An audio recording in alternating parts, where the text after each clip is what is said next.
each having a special color, all assembled together in one single circle. When one thinks of them as laid one upon the other, the result is an all-inclusive color. All the eyes are within it, making a whole. This immense globe, contracted, constitutes the atom. This multiplies itself, creating itself out of itself. These, then, are the atoms which will form Jupiter. The moon adepts form the atoms of the present-day Earth. One can study the atom when one studies the plan of the Adepts' Lodge on Old Moon. Summary. Each kingdom must go through 7 forms. Number 1, Arupa, equals approach to form. 2 is Rupa, which equals form. Number 3, Astral, equals shimmering and shining from within outward. Number 4, Physical, equals impenetrable in space. Number 5, Plastic Astral, equals forming itself out of itself. Number 6, Intellectual. Number 7, Archetypal. The end of Lecture 25. You are listening to RudolfSteinerAudio.com. As well, these podcasts can be heard at rudolfsteiner.podbean.com. Please consider becoming a patron. There are 2 publishing houses, steinerbooks.org in America and rudolfsteinerpress.com in England, which are the sole publishers of Steiner into English and have given me permission to do these recordings. Please consider patronizing them as well. This is a reading of Collected Works, Volume 93a by Rudolf Steiner, the participants' notes to 31 lectures, entitled Foundations of Esotericism, translated by Vera and Judith Compton Burnett. This is Lecture 26, given in Berlin on the 28th of October, 1905. Today we shall speak about the 4th Earth round. In the course of our whole evolution, we have 7 planetary conditions: Saturn, Sun, Moon, Earth, Jupiter, Venus, Vulcan. And in connection with each planet, we must consider 7 rounds. The passing through a round may also be called a kingdom, and the 4th round on the Earth we call the mineral kingdom. We are now on the 4th planet, in the 4th round, and within this round, in the 4th globe or condition of form. The 4th condition of form is always physical. Thus we stand exactly in the middle of our earthly evolution. This is frequently felt to be something extraordinarily important for man. We have behind us 3 planets, 3 rounds, 3 globes, and the same numbers still lie before us. But if we were standing on Old Moon, we should see yet another planetary condition before Saturn. If we were standing on future Jupiter, we should no longer see Saturn, but in its place a planet beyond Vulcan. The exact middle of our present evolution was with the 4th subrace of the 4th root race, with the original Turanians, the 4th Atlantean subrace. A kind of spiritual darkness came about at a certain moment of evolution. Humanity entered into a dark age. This dark age is called Kali Yuga. What man knows today, he still knows from the standpoint that was his in earlier epochs of his development. At the end of the 5th round, mankind will once again be able to see spiritually, having the capacity of looking both backward and forward. The 4th Earth round began with the emergence of the first Arupa Earth globe from the darkness of Pralaya, in which everything had been dissolved. Then all that exists on the earth today was present in a formless state as thoughts. We can gain a right concept of this when we limit ourselves as far as possible to what is physical and imagine this as thought seeds. The forms were not yet present, but only the thoughts preceding their manifestation. If we ask, who then had these thoughts? We receive, as answer, these were the thoughts of spiritual beings who are in connection with the earth. such spiritual beings as, for example, Jehovah and his hosts, who accomplished everything around us on the earth. At that time, all thoughts were present as thoughts of the spiritual beings in the Arupa globe. What was it then that caused the gods to have as their aim just this thought of man? What was it that gave them the model? It was the monads, which were already present, but not yet connected with human beings. Slowly human beings developed as thoughts of the gods. Now the Arupa sphere densified. Everything emerged as thought forms. The whole earth was filled with these. It was as though one were looking into a great model filled with small crystals. Present within it as models were all the forms of human beings, animals, and plants. Spiritual beings worked on these as a master builder works on his models. They were put together from outside. The whole then passes over into astral substance. The astral earth globe came into being. In between, there were short pralayas. Now again we have to do with the outwardly working divine powers who poured forth the astral substance, filling the forms with light and color. Here are to be found all the astral forms of human beings and animals, as well as the whole plant kingdom in a great astral sea. This then densified ever more and more, and the physical earth arose as the fourth globe. Until then, until the beginning of the fourth round, sun and moon were still united with the earth. They formed one body with the earth. During the great pralaya preceding the first earth round, sun and moon had again merged with the earth, and during the first 3 earth rounds the three remained together. There then arose a kind of biscuit form. In the third earth round, out of the earth-sun ball, on one side the earth protruded like a swelling, on the other side the moon. At that time the main body actually trailed 2 such sacs around with it.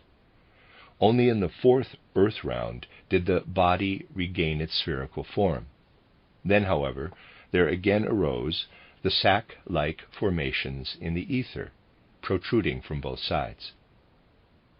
Thus here we have to do with an earth that is still united with the sun and also with the moon. At that time most life was in the region between the moon and the earth. This has been correctly preserved in the Mohammedan Paradise Saga. The following now occurred.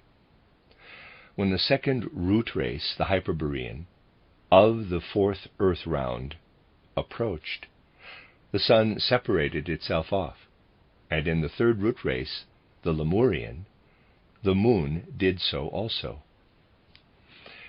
Everything evolved physically which previously had only been present on the astral globe.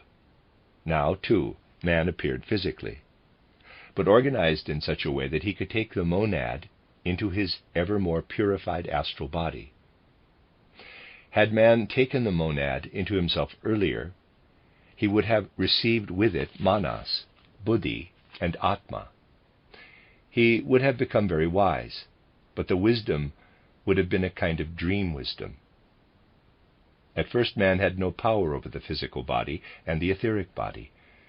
He could also do nothing about the lower passions coming over to him from old moon. These appeared of necessity until the time when he entered upon the earth epoch. If man had simply taken up the monads into the ennobled animality, he could not have fallen into error. He would have become what Jehovah had intended, endowed, that is to say, with all wisdom, but at the same time formed into a living statue.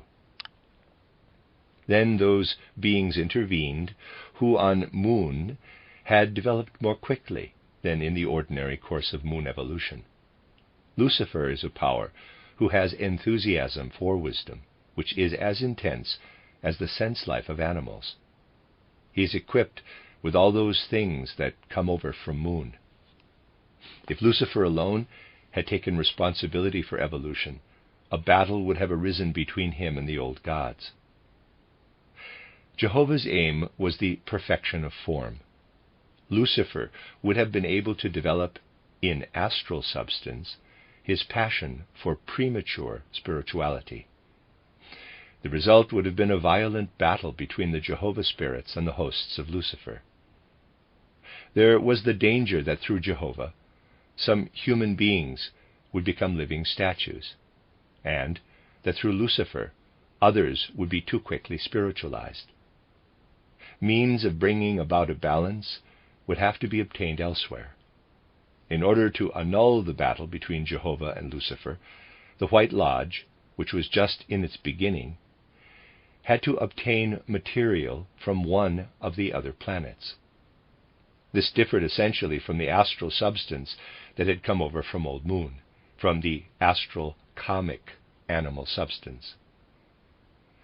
The possibility arose of leading over substance from other planets, new passions, less vehement but conceived on the basis of independence. The new material was brought over from Mars. Thus, in the first half of our Earth evolution, astral substance from Mars was introduced. A great advance was brought about through the introduction of this astral substance from Mars.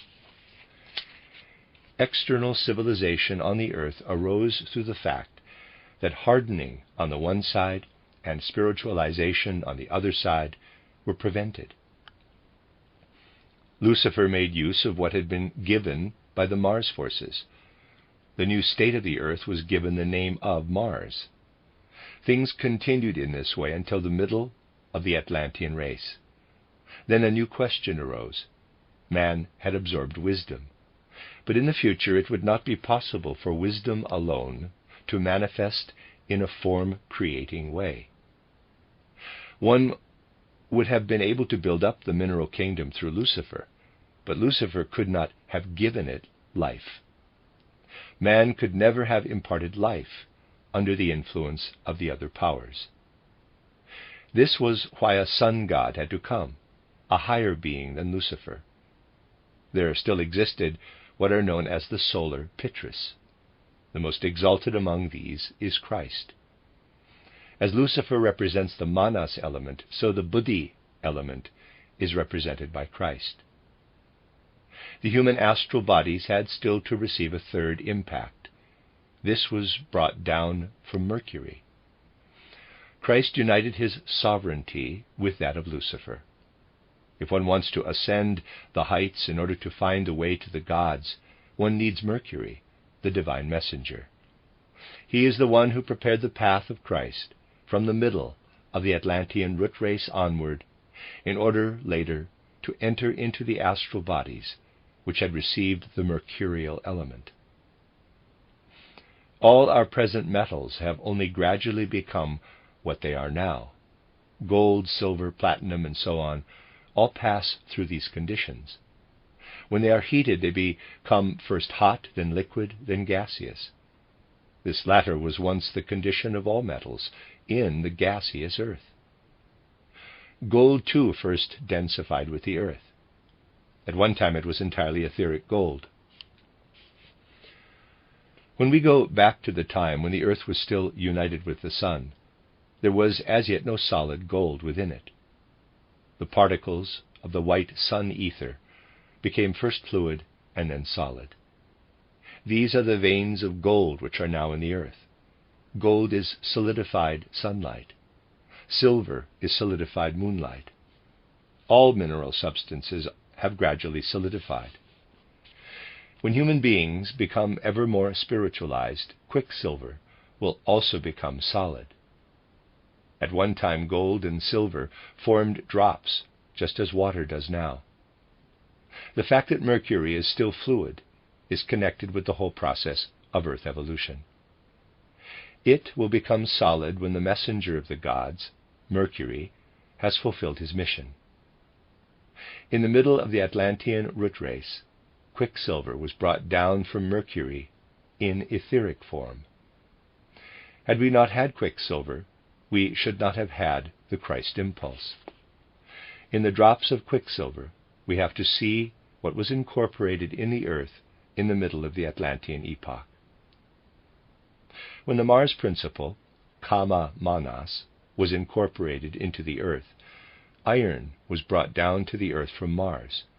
Iron originates in Mars. It was at first in astral form and later densified. When we trace the earth to that period of time, we find ever fewer warm-blooded animals. It was only in the middle of the Lemurian age that warm blood made its appearance together with the Mars impulse. Iron came into the blood at that time. It is iron that in all occult writings is brought into connection with Mars, quicksilver with Buddhi, Mercury. Certain people learn this from the adepts. The earth was, therefore, understood as Mars and Mercury. Everything that did not originate from Mars and Mercury has come over from the moon. The days of the week are an image of planetary evolution. The sequence of the planets is described in a wonderful way in the days of the week.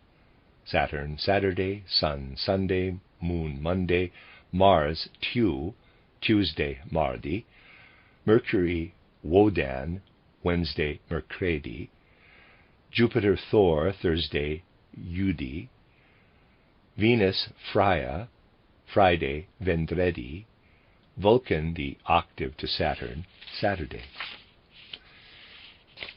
In the saying that Christ trod on and crushed the head of the serpent, we find a profound expression of esotericism. The serpent's head is mere wisdom. This must be overcome. True wisdom lies in the heart. This is why the serpent's head must be trodden underfoot. In the Hercules saga, the same truth has already been expressed. He kills the Lernaean Hydra, whose head always grows anew. Mere manas will always come again. Hercules must keep the blood at a distance, kama. Then the Hydra will be conquered. Blood came into the earth with the Mars wisdom, kama manas. Deep meaning lies in many other things. The separation of the moon preceded the Mars age. The moon contained silver. Still earlier, the separation of the sun took place. Gold is condensed sunlight, hence the Golden Age. Moonlight and silver, the Silver Age. Mars and iron, the Bronze Age. We are now in the middle, in the fourth globe. On the fifth globe there will arise the faculty of organizing oneself from within outward. Then the earth will be transformed into a sphere on which man will create his form from within outward. The earth will then be a, in quotes, plastic astral globe. The sixth globe, called, in quotes, intellectual, is the one on which the human being not only works physically on his form, but will be able to place his own thoughts into the form. On the fifth globe, man will be able, for instance, to form a hand. On the sixth globe, he will be able to send his thoughts out into the surrounding world. On the seventh globe, called, in quotes, archetypal, everything will again become formless. Everything will pass over once more into the seed condition. We will now consider our present ego, our present I. There are within it a multitude of mental images and concepts. When we observe the civilized world today, we say, it is out of the I that the civilized world has arisen. All this was once within a human head. It was contained within the I. From out of the human I, it was put together. All the things constructed by human skill have been born out of the I. In the middle of the Lemurian age, the I was still empty. Man could as yet do nothing. Only gradually did he learn in the most primitive way to know the world from outside. His eye was at that time like a hollow soap bubble. When he saw a stone, it was reflected into him. Perhaps he saw a sharp edge on it, and with it he began to chip other stones. In this way he started to work formatively on the mineral world. What was in his surroundings reflected itself more and more into what was at first his empty eye. At the end of the physical globe, everything will be present as reflected image in our eye. When at last we have all this within us, we will form it from within outward. This will be the plastic condition on the next, the fifth globe. The master builder of Köln Cathedral gathered his impressions into his eye.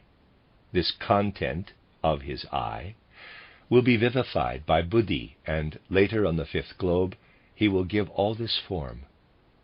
On the sixth globe, all this will be present as thought. And on the seventh globe, everything will be drawn together into the atom. In the next round, man will create the new plant kingdom out of the eye. In the middle of the Lemurian age, the eye was like a hole bored into matter. All our egos were at that time such holes in matter, which since then we have filled up. In the next round, their content will emerge in plant form. For in that fifth round there will take place with the plant kingdom what is now taking place with the mineral kingdom. The whole earth will then be an immense, single, living being. The human being will have achieved a conscious life of feeling and perception, and will then give it form outside himself. In the sixth round, there will no longer be a plant kingdom. Man will then allow living thoughts filled with feeling and perception to go out from himself as pure intellectual formations. In the sixth round, on the sixth globe, in its sixth stage of development, corresponding to the sixth root race, an important decision will be taken. Everything will have reached the devaconic condition that has been able to develop out of all the kingdoms. If anyone has not progressed to the point that he can be raised to the stage of devacon, he will remain in the animal state. This will take place according to the number 666, the number of the beast. In the seventh round, humanity will be completely purified. The human kingdom will then attain its zenith. This round is the quickest. The human being, when he emerges from it, will have become a god, and will carry his development over to Jupiter. In every round, the first globe or condition of form is of such a nature that in fact we have not yet to do with a form, but the form is only present as incipient plan. This is why esotericism does not reckon the arupa globe among the conditions of form, but with the conditions of life. This is the case also with the seventh globe, the archetypal. Thus, we have only 5 conditions of form. The first and the last globes of each round are conditions of life. All the conditions of the rounds are also called conditions of life, because passing through a kingdom represents a condition of life. In the first round, life was in the first elementary kingdom.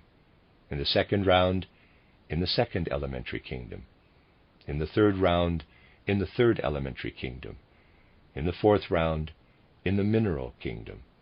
In the fifth round, life will be in the plant kingdom. In the sixth round, life will be in the animal kingdom. And in the seventh round, life will be in the human kingdom. When one considers life in the human kingdom in the seventh round, this sheds its light into the next round, when man will have passed over into another condition of consciousness.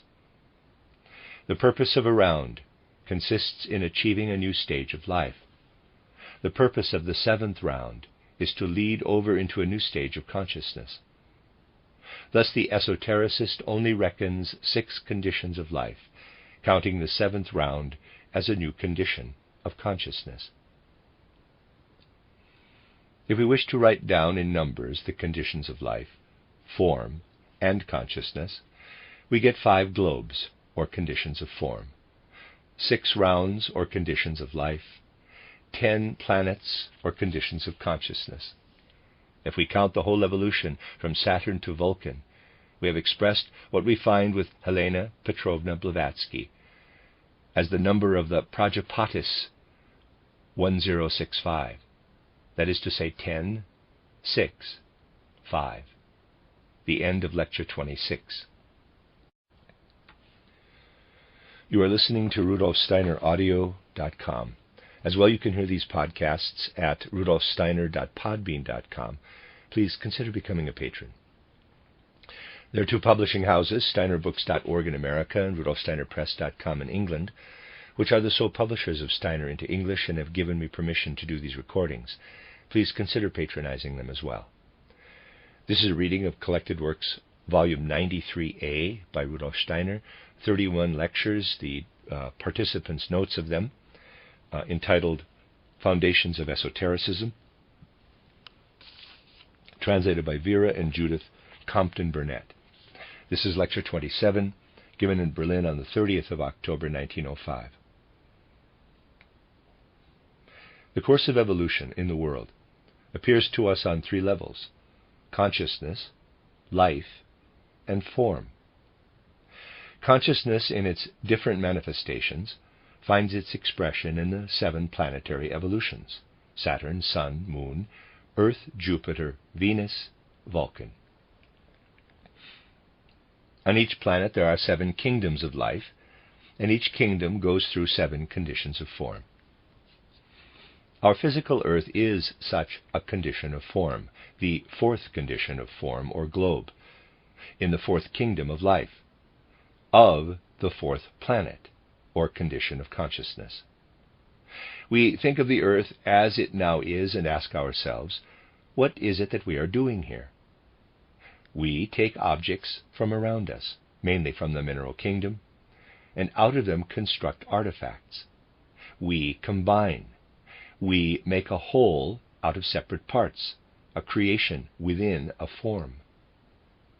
Now, something new can arise in other ways, for instance, similar to how leaves and blossoms arise from a plant root. A flower is not put together like a machine, by combination, but must grow out of what is already there. This is a process within the realm of life.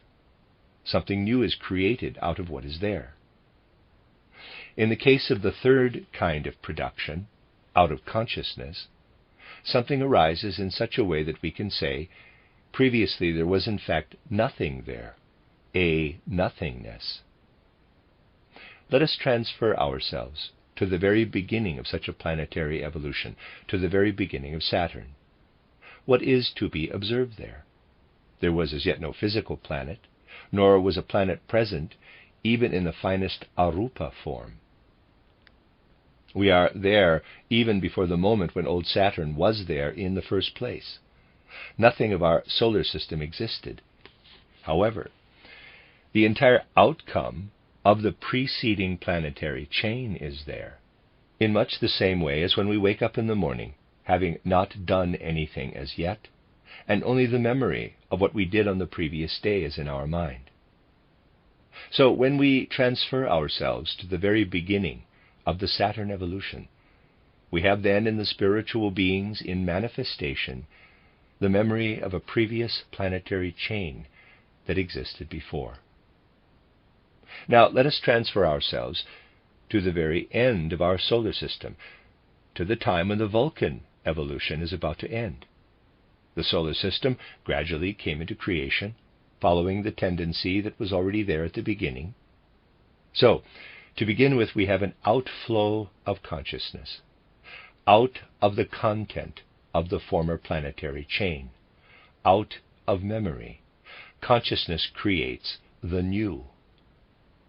So, then at the end, something is present which was not there at the beginning. All experiences. What was there at the beginning has flowed out into astral things and beings. At the end, a new consciousness has come about with a new content of consciousness. It is something that has emerged out of nothing, from experiences. When we observe the renewal in life, we have to say to ourselves, to make this possible, a seed had to be there. The new condition of consciousness, however, at the end of the planetary evolution, has in fact come forth out of nothing, out of experiences. For this, no foundation is necessary. Something is created which arises out of nothing. One cannot say that when one person looks at another that he has taken something from the other, just because he bears within him the memory of the other person. This memory has emerged from nothing. This is a third type of creation, out of nothing. Thus the three ways of creating are as follows: combining of existing parts, form; producing new formations with new life content out of existing foundations, life; creating out of nothing, consciousness. We can now define the three beings who bring about and underlie a planetary chain, a solar system. They are called the three logoi. The third logos produces by means of combining. Then, when out of one substance something new and living comes into being, this is brought forth by the second logos. And then, wherever we have to do with a coming forth out of nothing, we have the first logos. This is why the first logos is often called the one who is hidden in things themselves. The second logos, the substance dormant in things, which creates life out of the living. And the third logos, the one who combines everything existing, who puts the world together out of things. These three logoi always manifest in the world in and through one another. The first logos also experiences both the inner wisdom and the will. In the creative activity of the first logos, there is experience. That is to say, the gathering of thoughts out of nothing, and then creating once more in accordance with these thoughts out of nothing. Creation out of nothing is, however, not meant in such a way as if nothing at all had been there. On the contrary, in the course of evolution, experiences are had, and in the course of becoming, the new is created, so that what is there melts away, as it were, and from experience there is the creation of the new. This creation may be compared with the following. Somebody sees another person and observes his appearance. If he were creatively gifted, like the first logos, he would be able to say, "Yes, I have seen N, and I also have a concept of the inverted N. I can also form a complementary picture of him, that is, white where there is black, and vice versa." In this way, out of the experience of the object and its negative, he has created a completely new form. This he could imbue with life. It would be a completely new creation that was not previously there. Let us assume that somebody did this with a number of people, and that these people were to perish. Then, from his experiences, the observer would be able to create a new world.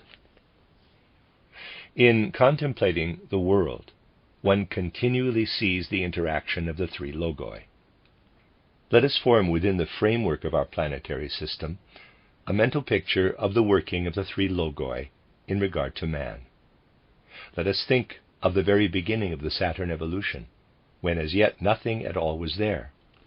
What was it that then happens? Then everything that was there before drips down, as it were. All the things that were there earlier stream out. What arises in this way is to become the very first outpouring of substance from the sum of earlier experiences. Therein is contained the substance out of which man developed later. This substance, to begin with, is simply there as substance.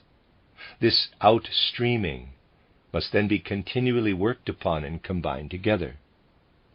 The combining of the outstreaming substance is a new creation. This is above all a creative activity of the third logos. It happens after the outstreaming of substance, and therefore is a creative activity of the third logos. What does this signify for man? For man, it signifies that in the first place, all the parts are combined, which then form his physical body. At that time, on Saturn, the human being was a veritable automaton. If one had spoken a word into him, he would have spoken it out again. Forms of beings are fashioned. This is called the work of the third Logos, and it continues into the Sun epoch, when man also receives his etheric body, and with it, life. This is the work of the second Logos. Now let us continue into the Earth epoch. There man himself acquires a consciousness, that is to say, the possibility of gathering experiences out of nothingness. This is the work of the first Logos. On Saturn, man received from the third Logos what in him is form. On Sun, he received from the second Logos what in him is life. On the Earth, he received from the first Logos what in him is consciousness.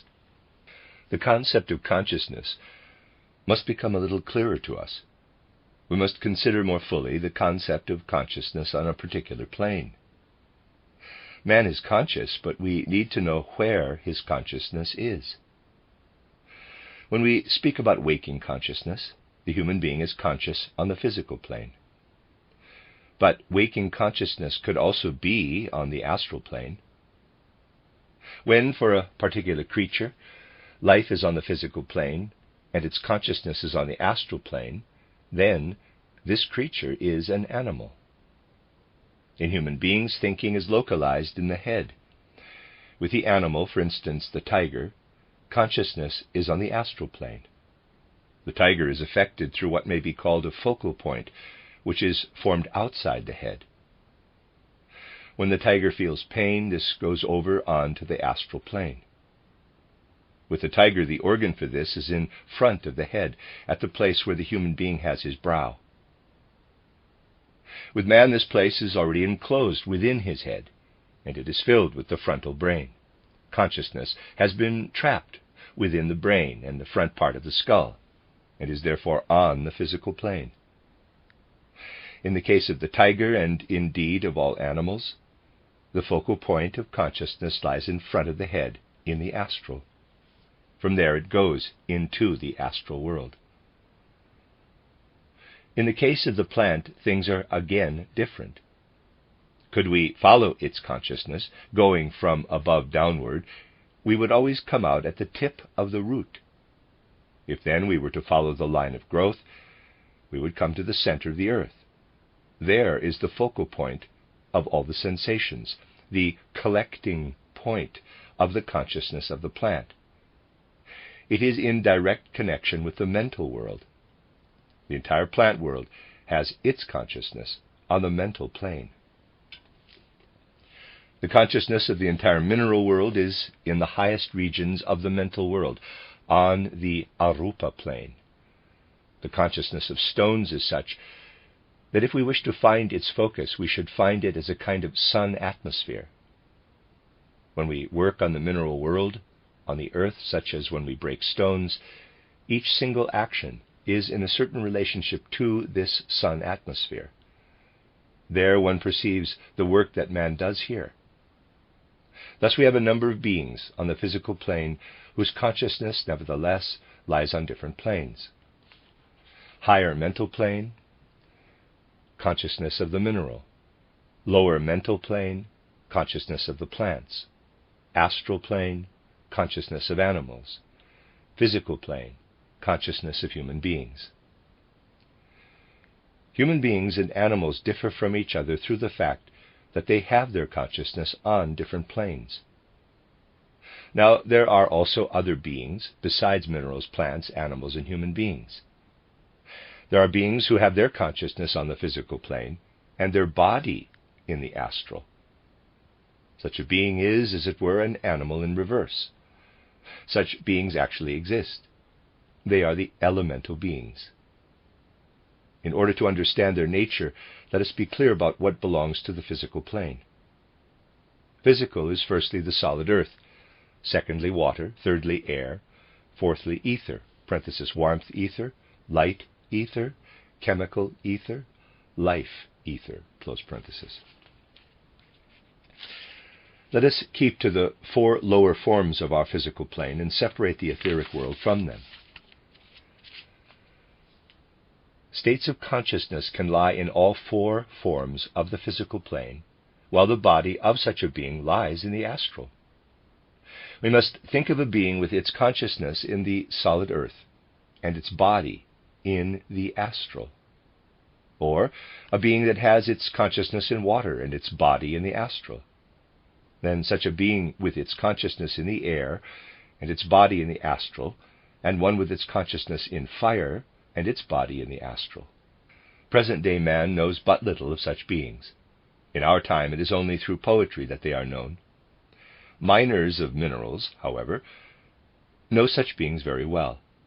A gnome is only visible to someone who can see on the astral plane, but miners frequently possess such an astral vision. They know that gnomes are realities. Thus on our earth there exist various forms of consciousness, and what the natural scientist today calls laws of nature are the thoughts of beings who think on the physical plane but have their bodies on the astral plane. When in physics we have to do with laws of nature, we can say, these are the thoughts of a being who has its body on the astral plane. The forces of nature are creative beings, and natural laws are their thoughts. In the Middle Ages, the alchemist tried to make use of these spirits. Goethe knew this very well. Faust wished to have fire air. This was to be produced by the salamanders, which have their body on the astral plane. Thus we have around us beings who actually have their consciousness in fire, to whom we cause pain when fire is kindled. For by so doing we actually cause a certain alteration in the body of the being in question on the astral plane. When one kindles fire, one alters this astral being. In the same way, when one brings about alterations in other spheres of the elements and the forces of nature, one alters something in these astral beings. When we do this or that, we are continually peopling the astral plane with beings. If we think these thoughts through clearly, we have the meaning of church ritual. That is, not to make use of any kind of substances on the physical plane, except such as have meaning, whereby meaningful beings arise on the astral plane. When, for instance, one kindles the smoke of incense, one does something which has purpose. One burns a particular substance and creates beings of a particular kind. When one passes a sword through the air in 4 directions, one creates a definite kind of being. It is the same with the priest when he makes definite movements with his hands to accompany definite sounds. O, I, you, intensified by repetition. Dominus vobiscum. The sound is regular. The air is brought into definite vibrations, intensified by definite movements of the hand, and a sylph is called into existence. Sign, grip, and word of the Freemasons also bring about definite forms, which manifest in accordance with definite laws in the physical world. Through a purposeful use of these words, a link is formed from one person to another. One is enwrapped in an astral substance which is created through sign, grip, and word. Naturally, man continually does all this in ordinary life, but he does it in an unsystematic way, creating contradictory beings. Art consists in working harmoniously upward from the physical to higher planes. In rituals, through definite acts, the aim is to produce not contradictory, but harmonious beings. The present man is not in a position to bring these things into harmony. But for everything man creates in this way on the astral plane, there are certain directing beings. So we have a world of elemental beings around us with a king. Among the Indians, the king of the gnomes is called Kshiti, the highest of the gnomes. The highest being among the undines, Varuna. The highest being among the sylphs, Vayu. and everything having its consciousness in fire is directed by the king of fire, Agni. In all activity connected with fire, water and so on, we have to do with these particular deva beings. All the fire we have here on earth is the substance that is woven out of the beings which belong to Agni. Ceremonial magic is the lowest kind of sorcery, and consists in making use of certain specially devised tricks on the physical plane in order to create definite forms and beings on the astral plane. Schools exist today in which ceremonial magic is still exercised. Such usages cause a great tendency toward the astral world and very frequently result in suicide, because then a person is almost exclusively active in the astral world and has become unaccustomed to using the physical world for its rightful purpose. He has developed a partiality for the other world, and the physical body is often a hindrance. Now you will also comprehend the connection with fire worship, which has appeared in the history of religion. The followers of Zarathustra sought, through the sacrificial fire of the priests, actually to create definite forms on the astral plane. On the earth today, everything takes place physically. But from what has been said, one can see that astral beings are continually created under the influence of our deeds. All deeds are accompanied by astral beings.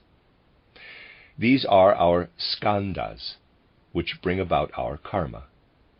But also all physical deeds leave astral beings behind on the astral plane. For instance, Köln Cathedral corresponds to a definite being on the astral plane.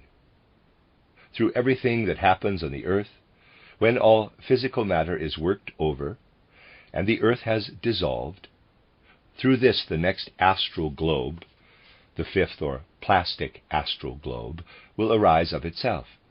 It will simply be there as astral beings, as the effects of all the earlier physical processes. This is why man must continually work with karma. In his next life he must put right again the grotesque astral beings that he has botched. Otherwise they would produce meaningless creatures for the next globe. This is karma that he must rectify. What takes place on a large scale on the earth takes place in a small way in man. Let us think of a child. He is wrongly brought up, spoiled with sweets, and so on. This not only brings about processes in the physical body, but continually imparts them to the astral, so that in fact the astral body also is changed. What one gives physically to the infant goes over into his astral body. It is present in the shape of definite forms.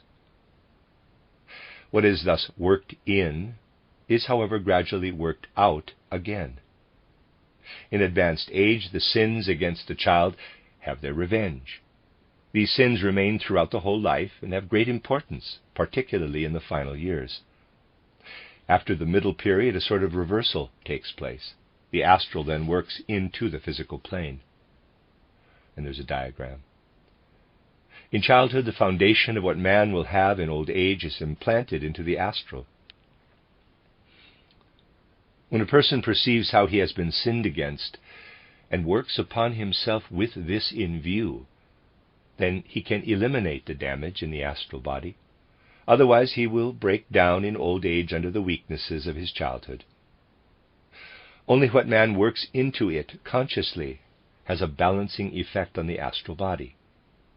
If later in life the opposite qualities are not called up consciously, one cannot rid oneself of the failings. The end of Lecture 27. You are listening to RudolfSteinerAudio.com. As well, you can hear these podcasts at rudolfsteiner.podbean.com. Please consider becoming a patron. There are two publishing houses, steinerbooks.org in America and rudolfsteinerpress.com in England, which are the sole publishers of Steiner into English and have given me permission to do these recordings. Please consider patronizing them as well. This is a reading of Collected Works, Volume 93a by Rudolf Steiner. The participants' notes of 31 lectures given in the early years, entitled Foundations of Esotericism, translated by Vera and Judith Compton Burnett. This is Lecture 28, given in Berlin on the 31st of October, 1905. We will look at yet another special example of how one can immerse oneself in the profundity of religious documents and gain an ever greater understanding of what they contain. If we study our sense organs as they are usually studied, we see that we have the possibility, through the sense of smell, of perceiving matter itself. Unless this fine substance were given off, man would be unable to smell. What takes place here is a connection with matter itself. The organ of taste is not connected with matter itself, but acts through a process of dissolving and perceiving its effect. Thus we can call taste a chemical sense, because it penetrates into the constitution of matter. The third sense, that of sight, has nothing more to do with matter, for it only perceives pictures that are produced by matter. The fourth, the sense of touch, has still less to do with matter as such, for it only perceives attributes of the surroundings in connection with objects, such as warmth and cold. This is a state of matter which is no longer dependent on matter itself, but on what conditions surround it. Hearing is in no way dependent on the air, for we perceive only the oscillations, the vibrations of the air, something which stands in a quite external relationship to what is material. Matter, the air, is only the vehicle for the sound waves. The lowest perception of matter is smell, then comes taste, then sight, then touch, and hearing. We can now ask, what is warmth and cold? It is what is contained in the warmth ether. So the sense of touch perceives the warmth ether, sight perceives the light ether, taste perceives the chemical ether, smell perceives the atomistic or life ether, hearing perceives the air. A sixth and a seventh sense, which will only develop in the future, would perceive water and earth. We have therefore in our senses a sequence of stages in connection with what we call matter. We will first follow the development of our three lower senses. The sense of sight perceives by means of the light ether the objects around us. There was, however, a time when everything was dark. Let us go back to the moment of time when sight came into existence, and the outer world as such became perceptible to us. Previously the eye, EYE, was not yet opened to the outer world. We must imagine the same force which the eye receives from outside in the light ether, pouring outward from within, streaming out through the eye in the opposite direction. If this were the case, the being would illuminate the others around him. This was so at a certain time when human beings possessed eyes like the Cyclops. Illumination was brought about through the outstreaming light. This light streamed from within outward. Then man illuminated, as many sea creatures still do today, the objects around him and his own body. At that time he had no consciousness of his own, but he was solely an instrument for the corresponding divine being, in order to illuminate the world for him. The divine being had no means of seeing the surrounding objects other than human eyes. When as yet man had no intellect, it was possible for the active light of the Godhead to pass through him and illuminate objects. The human being was the mediator for the Godhead. The latter wished by means of light to make the solid objects visible. Because light passed through him, man himself was formed. Before light had passed through the human being, the Godhead had no need of light, because the objects were not yet solid but fluid, so that no use could be made of light. That is the condition described in the Bible, quote, "And darkness was upon the face of the deep, and the Spirit of God brooded on the face of the waters." Close quote. At that time the world was simply water. Even gold and silver and the other metals were fluid. When within the water, like blocks of ice, solid objects arose, man separated his membered form, and light became necessary. God said, quote, "Let there be light," and there was light. Close quote. Then it was that man too first received his form. That is the moment when the light ether was introduced and the solid element separated off. God said, quote, "Let the dry land appear." Close quote. Before that, everything was of a watery nature. In the same way as the light ether was incorporated into the solid element, so was the chemical ether incorporated into the water. Chemical relationships were worked into man when he was still fluid. The chemical relationships, according to which today the different substances are combined, were imprinted into the individual. Then we come back into a condition when man, and also the whole earth, was still aeriform. The life ether, or the atomistic ether, flowed into him. The life ether was at that time introduced into the world through man. Now, let us once more turn our attention to the condition which existed when God said, "Let there be light." The earth began to densify. Light shone upon it. This was also the time when man began to densify. The earlier forces, however, had to be retained. Now we have reached the condition when man let the light pass through himself. Then a complete reversal took place. Man began to perceive the light as something outside. Originally, through him, there had been introduced into this world, number 1, the atomistic or life ether, number 2, the chemical ether, number 3, the light ether. Reversal, number 3, perception of the life ether. Number 2, perception of the chemical ether. Number 1, perception of the light ether. Now man receives back the light from the world. Parentheses, reversal of the spiral. Close parentheses. Formerly he was a source of light. Now the light streamed into him. He had become self-enclosed. Thereby he acquired consciousness. The light shone into him. Man began to let the surrounding world reflect itself in him. The next stage is that he learns to recognize objects with regard to their chemical constitution. He develops sympathy or antipathy for substances, a relationship to the world outside him. Then finally he also gained an inner perception of the atomistic or life ether. Through the introduction of light into the world, man acquired his solid form. Through the introduction of the chemical ether, he acquired a relationship to the world. Through the introduction of the atomistic ether, he acquired life. Thus, through the eyes, he acquired form. Through the sense of taste, relationship to the world. Through the sense of smell, the nose, life. Jehovah breathed into his nostrils the breath of life. When we approach religious writings with such ideas, we find that the most profound truths have been placed into them.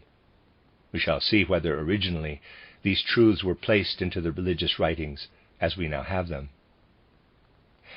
Let us take, for example, the builder of the Gotthard tunnel and then a man who describes it.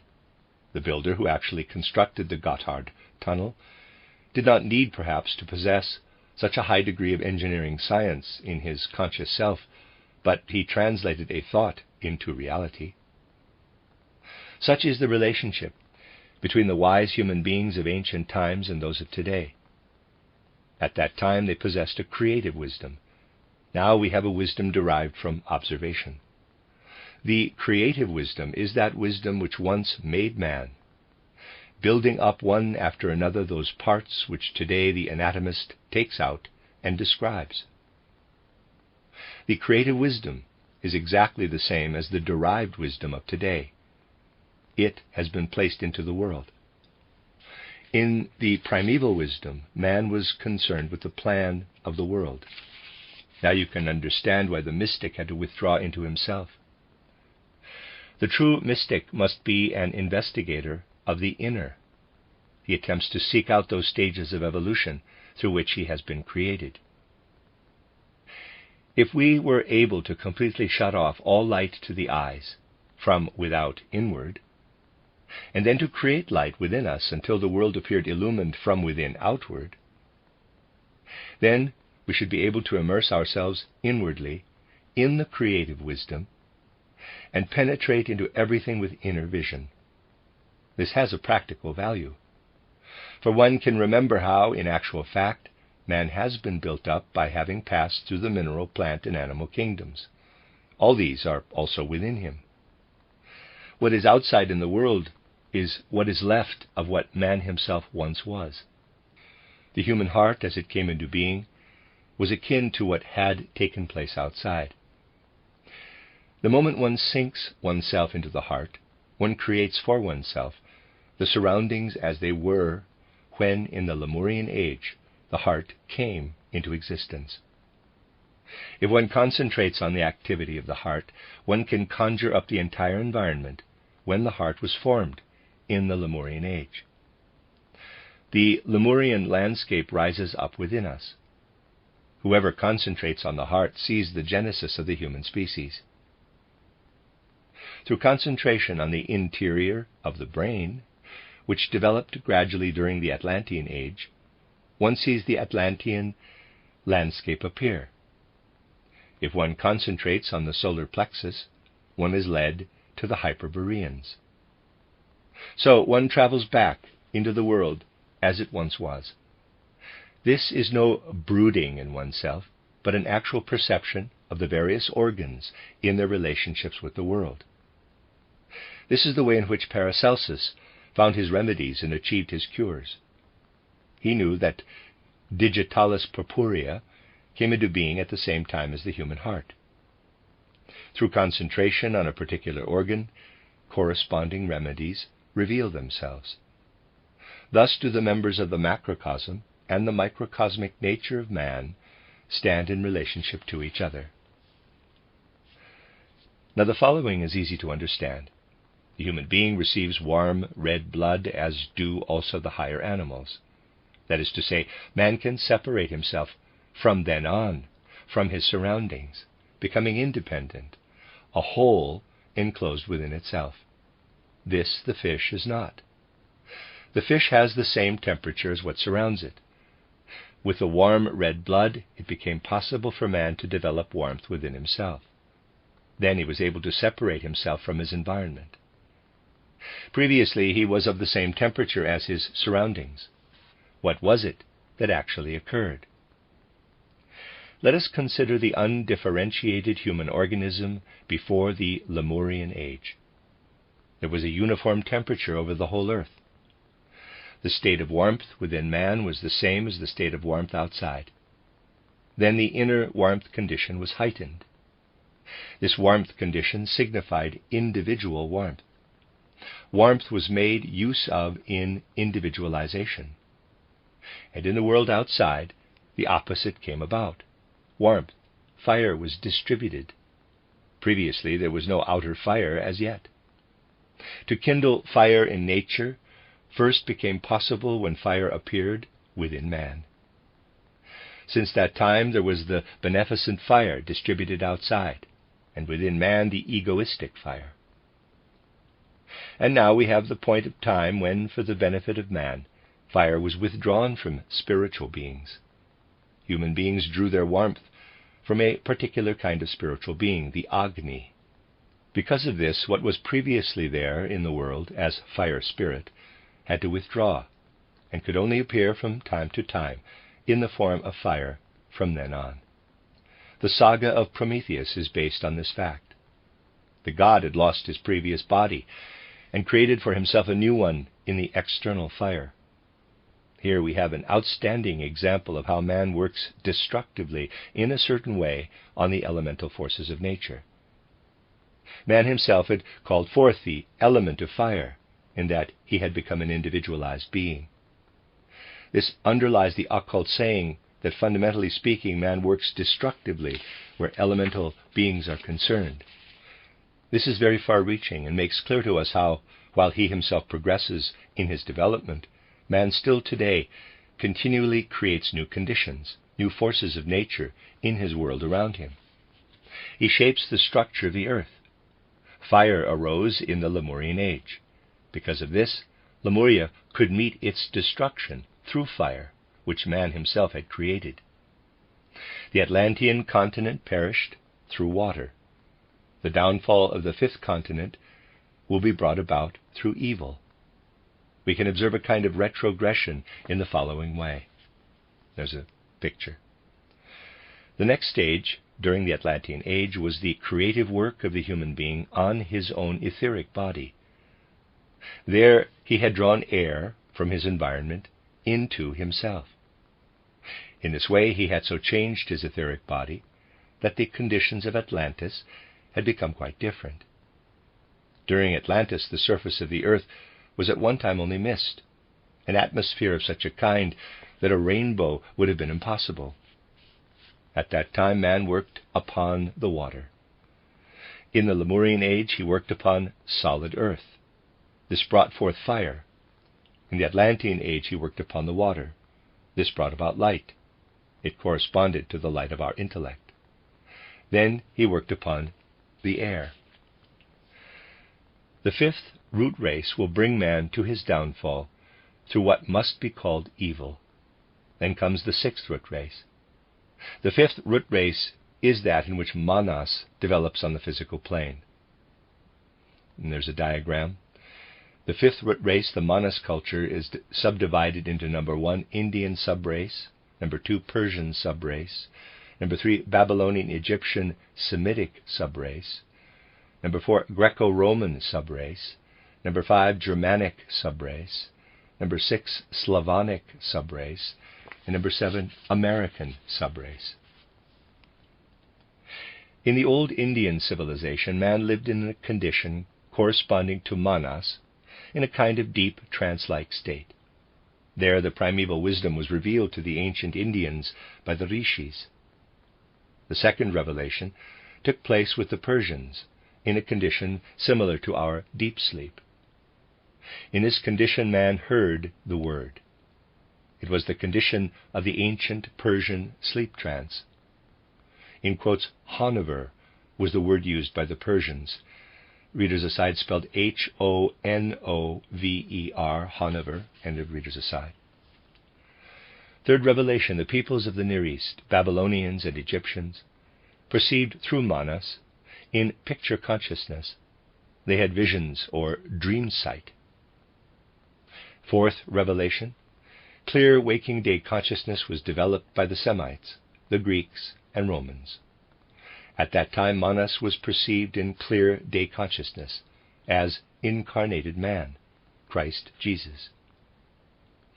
So, with the ancient Indians, we find the trance of the physical body. With the ancient Persians, we find the deep sleep of the etheric body. With the peoples of the Near East, we find the picture consciousness of the astral body. With the Semites, Greek, and Roman peoples, the waking consciousness of the ego, the I. Now in the fifth subrace, man does not perceive the changing stages of Manas, but this race sees as the highest stage the psychic experience of concepts as such. Our subrace has developed the psychic Manas, the everyday scientific knowledge. The sixth subrace will develop a super-psychic Manas. What is merely a kind of knowledge today with human beings will become actual reality, a social force. The sixth subrace has the task of permeating society in a social way with everything which has been produced by the preceding stages of evolution. Then, for the first time, Christianity will come forth as shaper of the social order. The sixth subrace will be the one which is the germinal foundation for the sixth root race. The fifth root race is descended from the original Semites, the fifth subrace of the fourth root race. This people developed the individual I, capital, which produces egoism. Man owes his independence to the original Semites. Man must first find himself, but then again must also surrender himself. He must surrender himself to what makes thought a reality. The sixth subrace of the fifth root race is destined to replace blood relationship with manas relationship in the spirit. Thinking which is altruistic will develop the predisposition to the overcoming of egoism. The seventh subrace will have a premature birth. Too soon and too strongly will it make outwardly real what has come forth from manas. In the sixth subrace of our current fifth root race, the predisposition will be given for the overcoming of egoism, but in such a way that the balance is held between selfhood and selflessness. The human being of the sixth subrace will neither lose himself in what is outside, nor shut himself up in what is within. With the seventh subrace, a kind of hypertrophy will come about. The human being will then pour out what he now has within him, his egoism. On the other hand, the members of the sixth subrace will hold the balance. The seventh subrace will harden egoism. Later, the Anglo-American people will be projected into the sixth root race as something rigidified. Just as today in the fifth root race, the Chinese are a rigidified residue of the Atlantean age, the fourth root race. World egoism proceeds from the Anglo-American race. From that direction, the whole earth will be overlaid with egoism. It is from England and America that all the discoveries come that will cover the earth like a network of egoism. So it is from there that the whole earth will be covered by a network of egotistic evil. But from a small colony in the east, the Slavonic peoples, there will be developed as though from a seed, new life for the future. The English-American civilization consumes European culture. The sects in England and America represent nothing other than the most incredible conservation of what is old. But such societies as the Salvation Army, the Theosophical Society, and so on, come into existence just there in order to rescue souls from decadence. For race evolution does not run parallel with soul evolution. But the race itself is going toward its destruction. Within it is the seed of the evil race. In the fourth subrace, work was performed as tribute, slave labor. In the fifth subrace, work is performed as a commodity, sold. In the sixth subrace, work will be performed as an offering, free work. The economic necessities of existence will then be separated from work. There will be no more personal possession. Everything will be owned in common. One will no longer work for one's personal existence, but will do everything as absolute offering for humanity. The end of Lecture 28. You are listening to RudolfSteinerAudio.com. As well, you can hear these podcasts at rudolfsteiner.podbean.com. Please consider becoming a patron. There are two publishing houses, steinerbooks.org in America and rudolfsteinerpress.com in England, which are the sole publishers of Steiner into English and have given me permission to do these recordings. Please consider patronizing them as well. This is a reading of Collected Works Volume 93a by Rudolf Steiner, the participants' notes of 31 lectures given in the early years, entitled Foundations of Esotericism, translated by Vera and Judith Compton Burnett. This is Lecture 29, given in Berlin on the 3rd of November, 1905. We will now throw yet more light on the hidden working of karma and consider the karmic relationships between peoples and individuals. Those who take earnestly the principle of not looking at the world materialistically, but who seek for explanations out of the spirit, will understand this. We have learned from history that illnesses, which previously did not exist, make their appearance in the course of evolution. So, today, to begin with, we shall hear something about the origin of such illnesses as are connected with epochs and peoples. We shall understand this from out of the spirit. The explanation the doctor gives is that this or that illness is caused by bacilli. We must, however, ask, where do the bacilli come from? They are just as much incarnated living beings as man. Of those beings, too, which act as disturbers of human life, we must ask, where do they come from? What has brought them into their present material existence? What were they before they incarnated? Let us suppose, for example, that some nation or race is in its decline, is moving toward its downfall. It puts up a resistance. This resistance to its downfall is a spiritual expression of something that lives in the astral body of the nation in question. Were such a decline to concern only that which was to come to an end, then the feeling engendered would have no special effect upon others in the world. Let us assume, however, that it comes in conflict with another nation, plunging it into fear and anxiety, and thus sets up a reaction in this other nation.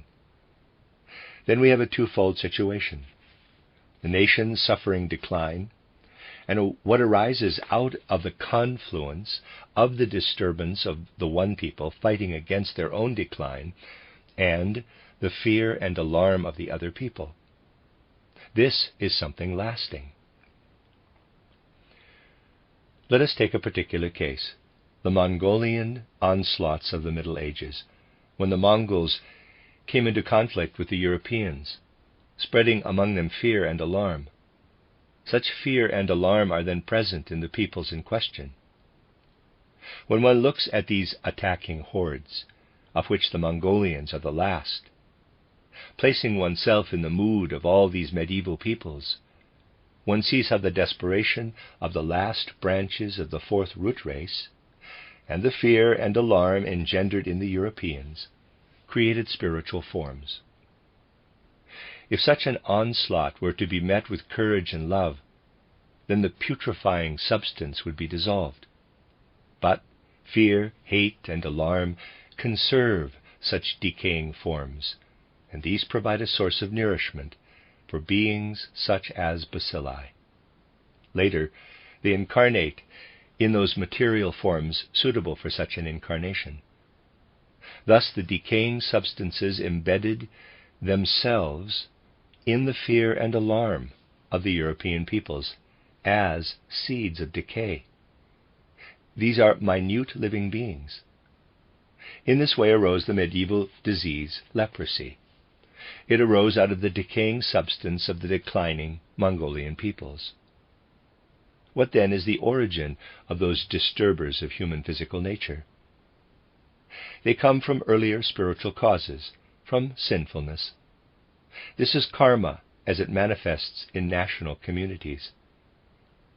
From this you can estimate how the moral life of a nation conditions the external life of the future. It lies in the power of a nation to care for its physical future through a corresponding moral life in the present. All the European esoteric schools say that all the bacterial illnesses of modern times have a similar origin. The illnesses caused by bacilli are traced back to their spiritual origin. This is an esoteric tradition among the Rosicrucians, and in other esoteric schools where these things are taught. A fundamental teaching exists in small circles of esoteric schools, the content of which is that in the 70s quite definite battles took place in the astral world, which caused things to take a better turn, even though, there is a gap in the text, close bracket. These events are called the battle between the hosts of the archangel, known to Christian esotericism as Michael, and the hosts of the god Mammon. Mammon is, on the one hand, the god of hindrances, who places destructive, hindering things in the path of progress. On the other hand, one sees in this god Mammon the creator of quite definite forms, which work disturbingly in human life, just in the sphere of infectious illnesses. Certain infectious illnesses, unknown in earlier times, are brought about by the god Mammon.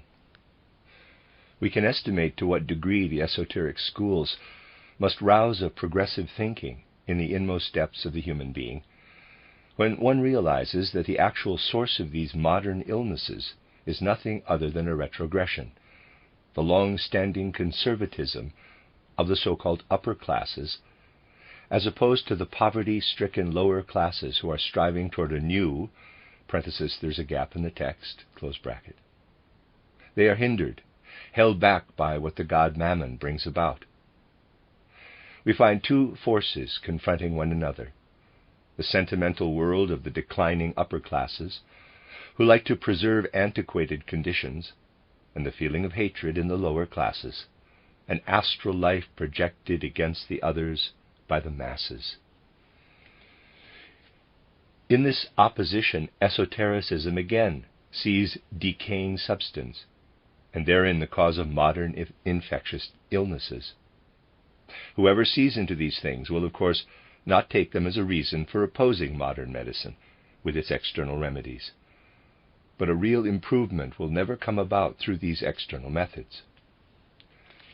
What will come about later always reveals itself in advance through esoteric knowledge. This consists of rightly perceiving how the morality of the present day can lead to better health in the future. One can judge from this how profound was the perception of those who introduced the theosophical movement into the world. It arose out of the knowledge of such relationships. It was foreseen that the threat of the war of all against all would take on ever more menacing forms. The things that must come about fulfill themselves with an inner necessity. Just as in the East events develop like a fire, there where there is especially inflammable material. It would be senseless to wish to arrest such things. The appropriate and serviceable means to avert the war of all against all was sought by the theosophical movement through the spreading of the axiom of brotherhood. For brotherhood dissolves what streams into the world as means of decay, as hate. Indeed, as regards races, we find ourselves on a downward path. If one were to believe that this downfall could be delayed and contained by hatred, not resolved by love, then naturally the very worst would follow. The theosophical movement would overcome this decline by love. Its founders know that the Theosophical Society is not only a remedy, but the source of the development of humanity as it goes into the future. So one sees how the physical is a result of what went before it spiritually, and how people in particular circumstances have it in their power, through knowledge of certain relationships, to connect the physical with its spiritual origin. For example, if one knows how a particular illness is connected with particular feelings and emotions, one also knows that by calling up these feelings, he can also call up the illness. The black magician can make use of this knowledge to destroy people. Therefore, without due consideration, the deep occult truths cannot be taught to everyone, for it would immediately bring about a sharp demarcation between good and evil. This is the danger inherent in the spreading of occult teachings, for no one can be taught how to make people well without at the same time learning how to make people ill. Where occult teachings have penetrated more into certain peoples, such things have happened. There are districts in the East where one can hear true reports of sects who make it their task to produce certain illnesses. Thus we penetrate to an ever greater degree into the understanding of the ways in which the material arises out of the spiritual. Now we will try to survey somewhat longer periods of time. We know that today there is a beautiful complementary interaction between everything that exists as animal life and the plant world. The plant makes use of carbon for itself and breathes out oxygen, thereby creating the source of life for all creatures in its surroundings who need to breathe.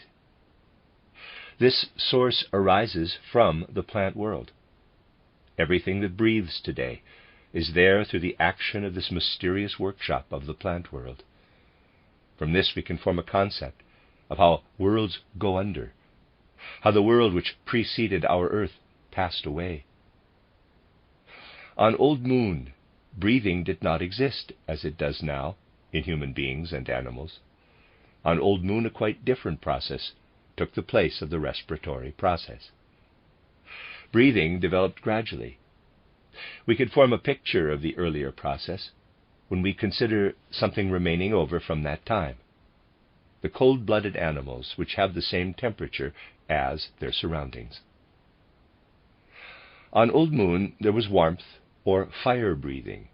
The inhaling and exhaling of fire or warmth corresponded to today's inhaling and exhaling of air. In the middle of the Lemurian age, the breathing process began to take on the form it has today. The spiritual process of the embedding of the monad in the lower human being finds its material reflection in breathing. Breathing signifies the inhaling of the monad.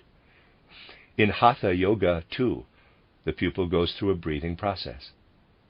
In order to bring breathing under his control, the pupil regulates rhythmically what the human being today has as a natural process.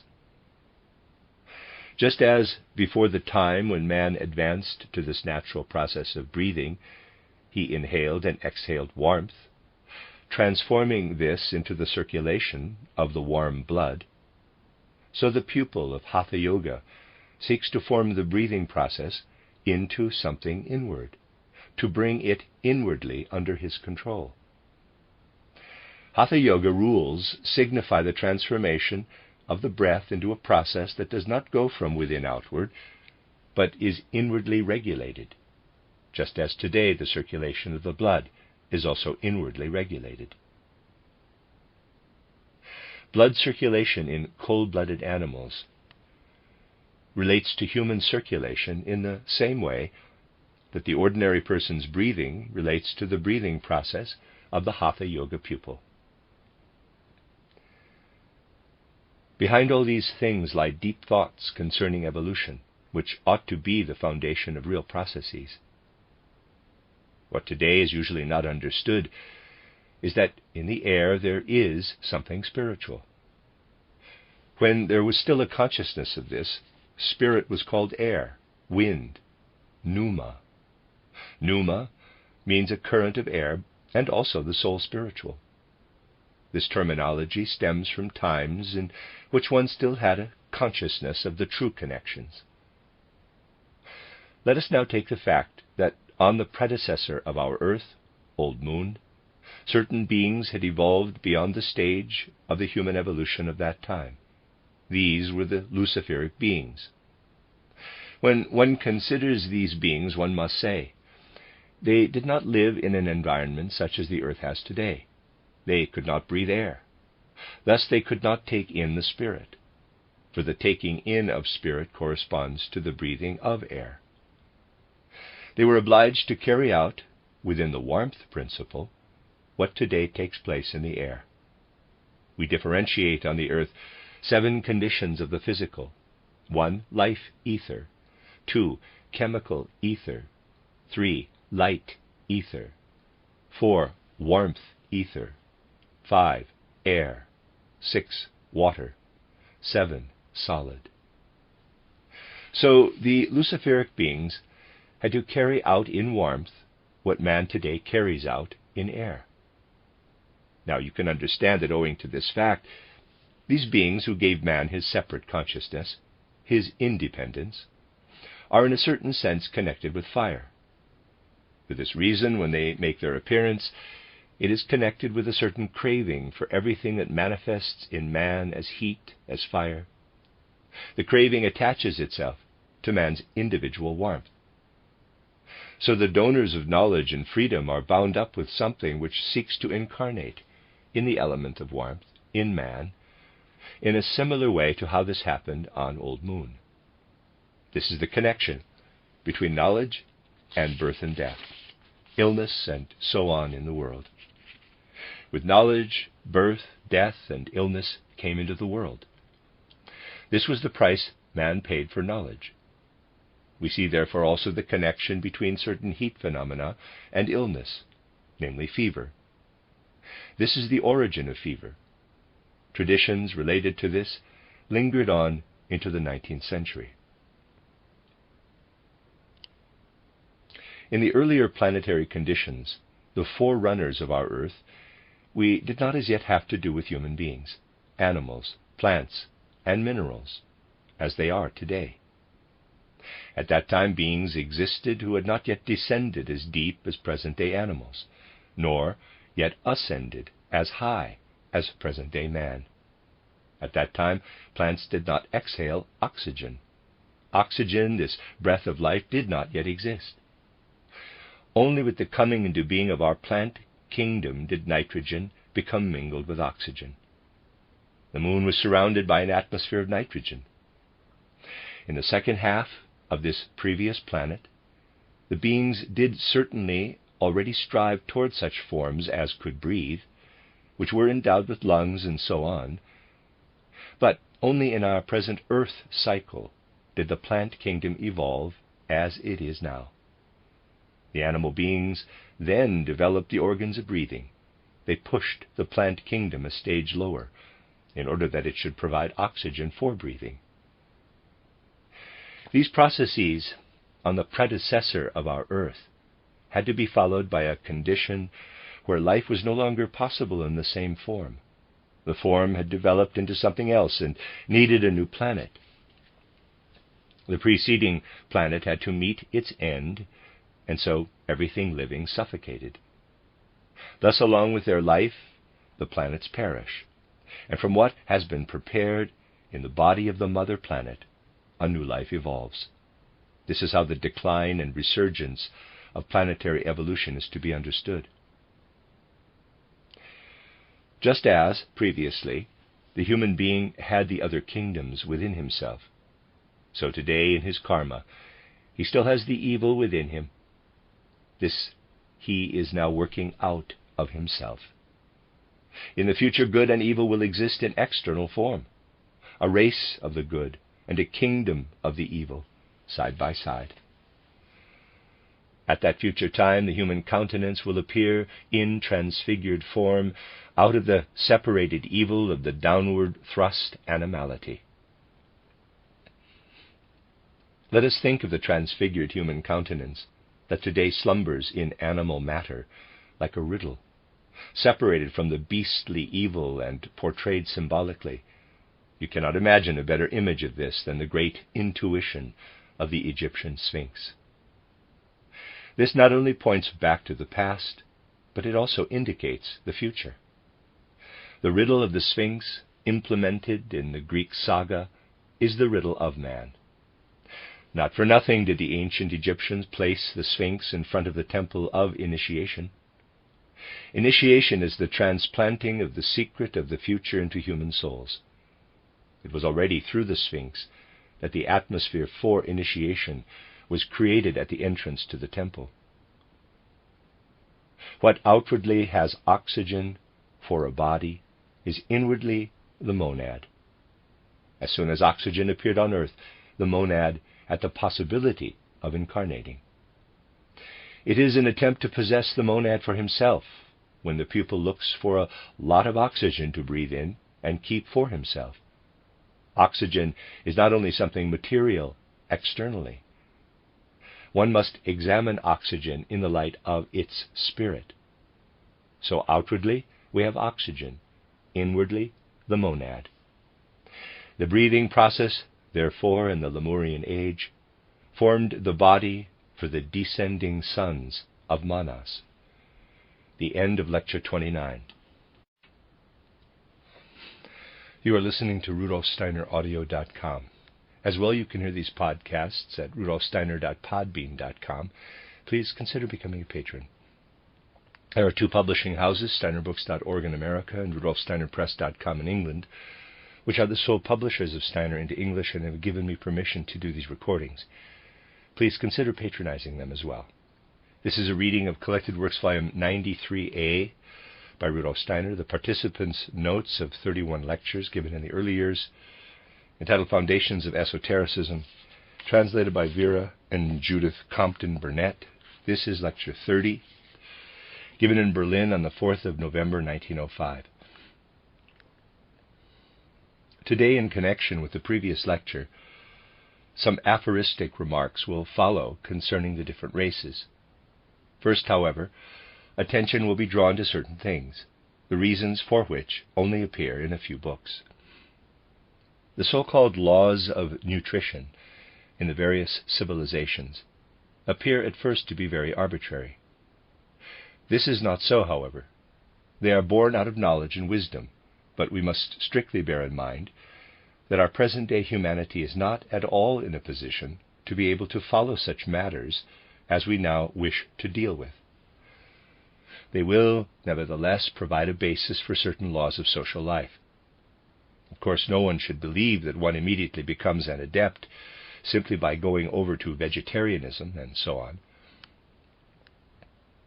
Among Oriental peoples, there is a certain way of practicing the art of healing in which the doctors attach the greatest importance to the nourishing of their own physical bodies. In places where the old spiritual life still exists, there are those who have become healers by following a diet consisting exclusively of milk. They are quite clear that because they exclude everything else, they gain certain healing forces within themselves, especially in the treatment of so-called mental illnesses. They have their special methods. They know for certain that when they only take milk, they then develop quite definite forces. Let us be clear about the intuition upon which this depends. This profound intuition can be understood in the following way. We know of a definite happening in human evolution. In the middle of the Lemurian age, the original human element divided into an ascending humanity and an animal kingdom. With this is bound up the fact that the forces which the earth still had when it was united with the moon also divided, and a part of this total separated with the moon from the earth. Let us think of the time when the earth was still united with the moon. Man then stood at quite a different stage of development. He already had warm blood, but was not yet divided into two sexes. It was with the separation of the moon that this division into the two sexes is to be observed. So that when today you look up at the moon, you can say, it is your separation from the earth that has brought it about that the power of human reproduction has divided into two parts. There was also a time on the earth in which humanity was directly connected, was merged together with what was animal, and was also nourished by the animal. This kind of nourishment cannot be easily understood by those without the power of clairvoyance. We can, however, form a conception of this when we observe the normal manner of nourishment of mammals, which feed their young with their own milk. With the division of the power of reproduction, this kind of nutrition also appeared. Earlier human beings could absorb food substance just as today the lungs take in the air. At that time, threads of suction connected man with the whole of nature around him, somewhat in the manner in which today the embryo is nourished in the body of the mother. This was the old form of nourishment on the earth. A relic of this is the suckling of mammals, and milk is like the nourishment mankind took in pre-Lemurian times. It is the old food of the gods, the first form of nourishment on the earth. At that time, the nature of the earth was such that everywhere this nourishment could be sucked from it. Thus, milk is a product of the first form of human food. When the physical constitution of man was nearer to the divine, he sucked milk out of his surroundings. Occultists know how man is connected with nature. The taking of milk is a transformation of a primeval form of nourishment. Man's first food was always milk. In the saying, the milk of human kindness, this expression is used intentionally. We must ask, how was it originally brought about that milk, as it then was, could be sucked out of the earth? The moon forces in the earth made this possible. Like an all-pervading bloodstream, they permeated the entire earth. But when the moon departed, These forces could only be concentrated in special organs of living beings. The occultist calls milk the moon food. Sons of the moon are those who nourish themselves on milk. The moon brought about milk. It has been verified that the Oriental healers, who only live on milk, again absorb the original forces which were on the earth when milk still flowed in streams. They said these are the forces which brought mankind into existence. These productive forces must also be health-bringing, so we ourselves gain the power to further health when we only take milk and exclude everything else. Let us transfer ourselves into the pre-Lemurian age. Then the condition prevailed when milk was sucked out from the surroundings. A condition arose when milk became the general nourishment for mankind, and then, later, the condition when nourishment was provided by the mother's milk. Before the time when milk was imbibed from nature, there was an age in which the earth was still united with the sun. Then there existed a sun nourishment. Just as milk has remained over from the moon, products have also remained which are ripened by the sun. Everything irradiated with sunlight, blossoms and fruits of the plants, belongs to the sun. Formerly, their growth inclined toward the center of the earth, when the earth was still united with the sun. They planted themselves into the sun with their blossoms. When the earth separated from the sun, they retained their old character. They turned their blossoms once again toward the sun. Man is the inverse of the plant. That part of the plant which grows above the earth has the same relationship to the sun as milk has to the moon, is, therefore, sun food. Side by side with milk nourishment, there arose a kind of plant nourishment, namely from the upper parts of the plant. This was the second form of human food. Thus, when the Lemurian age was approaching its end, two human types faced each other. The one kind, the sons of the moon, who bred animals and nourished themselves from what the animals produced from their milk, and a second kind who fed on plants, on the produce of the earth. This fact is portrayed in the story of Cain and Abel. Abel is a shepherd, Cain a tiller of the soil. Abel represented the moon race, and Cain the sun race. This allegory is very profound. Occult teaching reveals this in a somewhat concealed way. That divine being who gave man the possibility of becoming a moon being, nourishing himself with the transformed moon food, was called by the Jewish people Jehovah.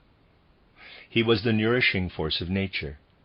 This flowed toward Abel, and he took it from his flocks. It was a falling away from Jehovah, when man went over to the sun food. This is why Jehovah would not accept Cain's offering, because it was the offering of a sun food. When we go back into the most ancient times, we find no nourishment at all except milk, the food which man receives from living animals. This is the first form of nourishment, as it still is now in the first weeks of life.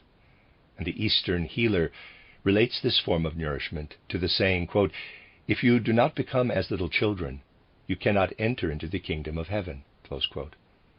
All these things have their significance. Now from the Lemurian we come to the Atlantean age, to the peoples who lived in the region of the present Atlantic Ocean. With the Atlanteans, something new appears. They began for the first time to eat food that was not taken from what is living, but which came from what was dead. They consumed what had given up life. This is a very important transition in human evolution. Through the fact that human beings nourished themselves from the lifeless, it became possible to make the transition to egohood. This feeding on what is dead is rightly connected with the desire for the ego, the I. Man became independent through eating what is dead. He took the lifeless into himself in various forms, at first in the emergence of hunting peoples who killed animals. Later peoples arose who ate not only what was ripened by the sun, but what ripened below the surface of the earth. This is just as lifeless as the dead animal. Everything living in the lowest part of animal nature, what is saturated with blood, has turned away from the moon force. The moon force itself is still in milk, which is connected with the life process. Whereas when man eats what is dead, he absorbs the forces of what is dying. Equally dead is that part of the plant that grows below the surface of the earth, that is not shone upon and warmed by the life principle of the sun. Thus there is a similarity between the root and the blood-saturated body of the animal. Later, another form of food was added which did not exist earlier. Man introduced into his food what was purely mineral, what he took out of the earth, salt and so on. In his food, therefore, he passed through the three kingdoms. This is approximately the course which the Atlantean civilization passed through in regard to nourishment. First came the hunting peoples, then the farming peoples, and third the development of mining, which brought to light what is under the earth. All these things represent a turning away from the actual force of life or of production. The dead animal is separated from life. That part of the plant which is in the soil is also separated from life. Everything of the nature of salt is the dead nature of the mineral kingdom that remains as a residue. Now, we come to the fifth root race, the post-Atlantean. The drinking of milk and the eating of fruit continued. Other things were added as something new. In the fifth root race, the most outstanding addition is what was gained from minerals, that is to say, by means of a chemical process. This is indicated in Genesis. What is it that was gained by means of a chemical process? There is an ascent in evolution. Chemistry is applied to plants, to fruit. Out of this, wine arose. This did not exist on Atlantis. Therefore, the Bible tells us that Noah, the original ancestor of the post-diluvian race, became intoxicated by wine. By means of a mineral chemical process, something was produced from the plant kingdom. Wine then played a special role in the whole of the fifth root race. All initiates at the beginning of the fifth root race had taken their traditions from the time of the Atlantean race, when there was as yet no wine. The Indian, Persian, and Egyptian initiates had no need of wine. What played a part in the sacred rituals was exclusively water. With the fifth root race, wine made its appearance, in which the mineral treatment of the plant had to play its part. The first three sub-races were repetitions of what was earlier. The fourth sub-race was the first to develop something new, which was to appear in the fifth root race. A certain sacredness was claimed for wine. In this connection, cults emerged in which wine played a part. The cult of Dionysus. A wine god even appeared. This had gradually been prepared for in the development of humanity. Wine had first made its appearance with the Persians. Here, however, wine was still something quite secular. Only gradually did it find its way into ritual, into the Dionysus cult. The fourth sub-race is the one which first brought forth Christianity, and also the one which 700 years earlier announced its mission through the Dionysian dramas. These first took wine into the sphere of the cult. This fact was portrayed in the most wonderful way by that evangelist who knew most about Christianity, St. John. He describes at the very beginning the transformation of water into wine, for Christianity came at first for the fourth sub-race of the fifth root race. A teaching was needed which makes sacred what had to come about on the physical plane. Wine cuts human beings off from everything spiritual. Whoever takes wine cannot attain the spiritual. He can know nothing of Atma, Buddhi, and Manas, of what is lasting, of what reincarnates. This had to be. The whole course of human evolution is a descent and a reascent. Man had to descend to the lowest point, and it was in order that he should come right down onto the physical plane that the Dionysian cult made its appearance. The human body had to be prepared for materialism through the Dionysian cult. This was why a religion had to appear that changed water into wine. Formerly, wine was strictly forbidden to the priests. They could experience Atma, Buddhi, and Manas. Now, a religion had to come about which led right down onto the physical plane. Otherwise, human beings would not have completely descended. This religion, which led them downward, had to have an outer manifestation, a manifestation that was turned away from Atma, Buddhi, and Manas, from reincarnation, and only drew attention to what was of a general nature. The next thing will be that wine is again turned into water. If at this earlier time water had not been changed into wine, the human being would not have absorbed everything which was in this earthly veil for him to receive. In the description at the beginning of St. John's Gospel of the changing of water into wine at the marriage in Cana, we are shown how Christ took into account the worldly circumstances at the time. But he also reckoned with the future, through the fact that for his part he inaugurated the sacrament of the Last Supper. The Last Supper is the greatest symbol of the one who, with the fourth subrace, began this stream of civilization.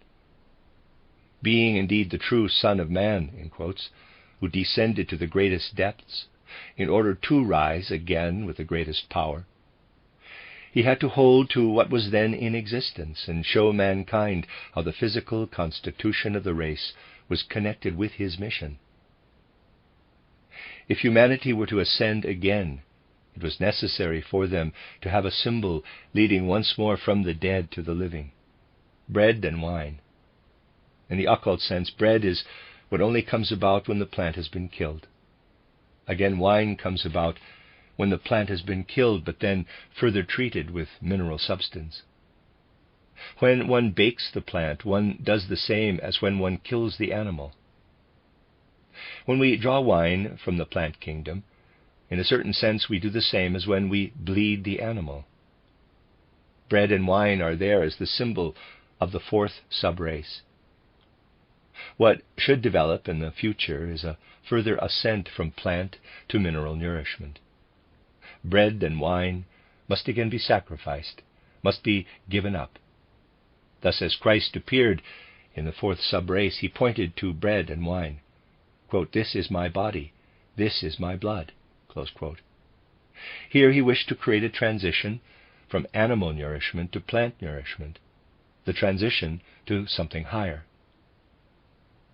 At that time there were two classes of human beings. Firstly, there were those whose nourishment was flesh and blood. These are the pre-Christian people with whom Christ in no way concerned himself. Secondly, those who only killed plants, who drew from plants their blood, people who ate bread and drank wine. With these he was still concerned. They are the forerunners of that humanity which will exist in the future.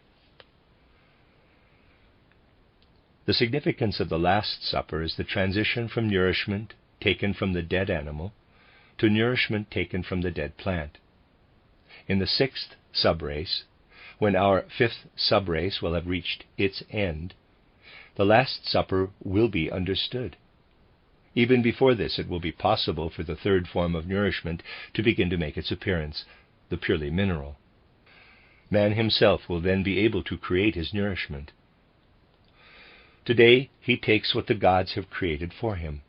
Later, he will advance and will himself prepare in the chemical laboratory the substances he will require. So you see that all these things arise out of deep intuitions. When, with the old Eastern peoples, we find all kinds of instructions about what should be eaten, these are not actually laws, but stories. You should not expect the effect of substances to be other than they are. That which Christ killed, which was actually sacrificed after he had partaken of the Last Supper, is the physical body. This dies. For the whole of humanity, this will die. Toward the middle of the sixth root race, in the last third, there will no longer be a physical body. Then the entire human being will again be etheric. It will pass over into the finer substance. But this will not happen if man himself does not bring it about. For this he must first pass over to the nourishment which he prepares in the laboratory, so that man, in so far as he no longer takes his nourishment from nature, but gains it from his own wisdom, from the God within him, so far does he also hasten toward his own deification. When man begins to nourish himself, the foundation will also be laid for something higher, that is, self-reproduction. From the mineral world, he will gradually create life for himself. This is the great progression of human evolution. What the natural scientist knows today is only a small excerpt from a great cycle. With Saturn, we come into the mineral age. In the Atlantean epoch, through consuming what was dead, preparation was made for what was to bring about egoism. From the original Semites, the fifth subrace of the fourth root race, up to the present fifth subrace of the fifth root race, the human ego, the human I, was very gradually developed. In the sixth subrace of the fifth root race, the I will again reach a higher stage of development. This means that we stand before a so-called spiral of existence, and there's a diagram. The previous spiral began when the original Semites laid the foundation for the present root race. It is to the original Semite civilization that we owe everything that has existed up till the present time. But now there begins a new impulse from the Slavonic peoples, which will lead into the future. A kind of break with the past will be brought about by a people who will introduce a new impulse into the world. This is working as hidden spirituality out of the Russian peasantry. It will form the second part of the coming spiral. At the present time, a certain culture is in process of decay, and a new one is being prepared. It is being prepared in the West, and will come to fruition in the East. But the old must stimulate the new. Wherever in our time we have new impulses, these are seminal, awkward, clumsy. In contrast, the old is clear-cut, but with a character which is divisive and destructive. It was the Semitic race which gave birth to the carriers of the old culture, who are the bearers of what spirals into the vortex. All these have something Semitic about them. Examples: Lassalle, Marx. The spiral turns inward. A continuation from here is not possible. Now a leap must be made, as though from one riverbank to the other, to the spirituality of the future culture of the East. This is a completely new impulse. What belongs to the future is as yet unformed, and is infected naturally by the old. Haeckel is someone who swims in midstream and is pulled in both directions. The first part of Haeckel's title, Welträtsel, Riddle of the Universe, is positive, elementary theosophy. The second part is negative and altogether destructive. This is a double spiral, verbal. We can also observe contradictions in the socialism of the East and the West. The socialism of the West is a socialism of production. That of the East is a socialism of consumption. One who organizes the social life in the direction of production reckons with possessiveness, with egoism. He who reckons with consumption turns his attention to what others require from him. He bears his fellow man in mind, reckons with brotherhood. The socialism of production, Marx, Lassalle, only bears the worker in mind insofar as he is the producer. In the East, the consumer is placed in the foreground, as for instance with Kropotkin, Bakunin, Herzen. You can see things building up to a climax if you follow Kropotkin. He understood the principle of mutual assistance in the case of animals. The socialism of the West is entirely built on strife. In this way, the currents of world evolution play into one another. The end of Lecture 30. You are listening to RudolfSteinerAudio.com. If you are, as well, you can hear these podcasts at RudolfSteiner.podbean.com. Please consider becoming a patron. There are two publishing houses, SteinerBooks.org in America and RudolfSteinerPress.com in England, which are the sole publishers of Steiner to English, and have given me permission to do these recordings. Please consider patronizing them as well. This is a reading of Collected Works, Volume 93a by Rudolf Steiner, the participants' notes of 31 lectures from the early years entitled Foundations of Esotericism. This is the last lecture, Lecture 31, given in Berlin on the 5th of November, 1905, translated by Vera and Judith Compton Burnett. Our fifth root race, the present post-Atlantean humanity, was preceded by that of Atlantis, on the now submerged continent between Europe and America. The Atlanteans can in no way be compared with the human beings who today inhabit our Earth globe. For even the remnants of that old race have learned a variety of things from the later inhabitants of the fifth continent, and we are therefore unable to reconstruct from them the conditions of that civilization. At the beginning of the Atlantean civilization, there were no tools. By means of clairvoyant forces, it was possible for the Atlantean to make the earth serve his needs. The preparation of metals for such uses only appeared toward the end of the Atlantean epoch. A small group was separated off from the population of Atlantis, just as now in the Theosophical Society a separation should once again take place. It was their task to carry over a new civilization into the fifth root race. You would find the place where those who were chosen lived to be a small colony in present England and Ireland. At that time, this was where the original Semites lived. They were the first people who were in a position to think with their intellect. All the ideas of the Atlanteans were still of the nature of pictures. The rounded shape of the front of the brow, the formation of the part of the brain on which thought depends, first appears with the population of the original Semites, who were in no way similar to the present Semitic race.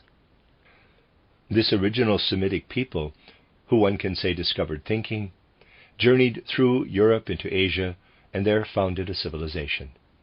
They comprised the fifth subrace of the Atlanteans. The 7 subraces of the Atlantean root race were as follows. Firstly, the Remoals. Secondly, the Tlavatlis. Thirdly, the original Toltecs. Fourthly, the original Turanians. Fifthly, the original Semites. Sixthly, the original Akkadians. Seventhly, the original Mongolians. The fifth root race therefore arose from the fifth subrace of the Atlanteans. When we look toward Asia, we find there, as the first subrace of the fifth root race, the ancient Indian race, that people who later journeyed in a more southerly direction and there became the ancestors of the later Indians. The most essential characteristic of this ancestral race, who had traveled toward the north of India, was that it developed no real sense for material culture. It possessed spiritual vision of the highest order, combined with a completely undeveloped sense for the material. The ancient Indians were turned away from the world. Their souls were completely similar to the Atlanteans in that they were able to develop a superlative, glorious picture world. Through the practice of yoga, working from within outward, they later evolved what today seems to us a learned conception of the world. Of this, what has been handed down as external tradition, only fragments remain. The Vedas and the Bhagavad Gita no longer give any real picture of the mighty conceptions of the Indians, but only echoes. In the Vedanta philosophy also there is only an abstract remainder of the original teaching of the Indians, which was handed down by word of mouth. Think of the faculty which appeared in the later Kabbalistic teaching in a form which elaborated matters in minute detail, with subtle intricacy. Think of this faculty applied to lofty cosmic thoughts. When, later, the Jew was able to apply thought to such things in the Kabbalistic teachings, it followed that the later Jewish occult teaching was only a decadent reflection, an echo of that finely articulated thought system of the primeval Indians. And what the teaching of the Brahmins became is by no means religion only, in the sense of later systems, but knowledge, poetry, and religion in a single great whole. All this was, as it were, the finest flower, the extracted essence of what had developed in the old Atlantean civilization. The Europeans also came over from Atlantis to Western and Central Europe, and here they developed a quite different teaching. Groups of people settled who were not yet advanced enough to be chosen to found new civilizations, but nevertheless possessed in germinal form what in India came to expression in so magnificent a way, but which here in Europe remained at a much earlier stage. What had its start in Europe moved ever further and further toward Asia. At its foundation was a common teaching, but in Europe this remained at a somewhat primitive level. The Indian teaching was expressed in the Vedas. Veda, in quotes, means the same as Edda, in quotes. Only the content of the Vedas is more finely developed than that which remained here in Europe in a more primitive form as the Edda, which was only written down at the end of the Middle Ages. We must realize that this great primal spiritual teaching underwent a certain modification brought about by the migrating peoples. Its original greatness consisted in grasping the mighty divine unity which was recognized by the spiritual vision of the ancient Indians. This was no longer so with the next, the ancient Persian race. The concept of time was almost entirely absent in the wisdom arising from the primeval Indian vision, and it was with the second subrace, the ancient Persian, that the concept of time made its appearance. Time, it is true, was recognized by the Indian, but was more uniform. The concept of history, the progression from the imperfect to what is more perfected, was lacking. Thinking was governed by the idea that everything has emanated from divine perfection. Persian thinking was governed by the concept of time. Sarvan Akarana is one of the most important divinities of the Persians, and this is, in fact, time. How did one arrive at the concept of time? Whoever seeks, above all, the primal unity of the Godhead, as in the case of the ancient Indians, must conceive it as the absolute good. The imperfect in the world, evil, was, for the ancient Indian, nothing but illusion. Illusion was a very important concept. These ancient people said, nothing whatever exists in the world that is imperfect and evil. If you believe that something evil exists, you have not looked at the world in a way sufficiently free from illusion. Rust, for instance, which eats into iron, is elsewhere very beneficial. You must only consider where it is. When you look at a criminal through the veil of illusion, he will appear to you as such. If, however, you turn away from illusion, you will realize that there is no such thing as evil. Such a teaching is inwardly connected with a turning away from the world. It was different with the second subrace. With the earliest of the Persian peoples, the good was given a particular place in the world process. It was regarded as the goal. It was said, the good must be sought for. The world is good and evil, Ormuzd and Ahriman. And what conquers the evil is Zurvan Akarana, time. This is how good and evil came into the early Persian world conception as the principle of evolution. Zarathustra's teaching rests on the placing of evil in the world and on the time concept. Man is placed into life in order to conquer evil. This conception is connected with the fact that the second subrace was not one that was estranged from the world, but worked within it. It was active and productive in various branches of human work. Its attention was directed to the outer world, concerned as to how someone could himself create good out of the world. This was the second subrace. With the Persians, therefore, a whole company of gods makes its appearance, not merely characteristics of one god, but a plurality of gods, because the world, if regarded as reality and not as illusion, presents a plurality, a multiplicity. The gods that were venerated there were more or less personal spiritual gods. The earliest initiates who founded the ancient Indian teaching were also the teachers of the second subrace, the ancient Persian race. In this case, they adapted the whole teaching to a working people. They created that religion which was brought to fruition by the various Zarathustras. A further initiation advanced toward the Near East, to Egypt, to the Babylonians, Assyrians, Chaldeans, these forefathers of the Arabs. There the third subrace was developed. This third subrace was such that it now sought to bring the two directions, toward the inner nature of the human being and toward the outer world, into harmony with each other.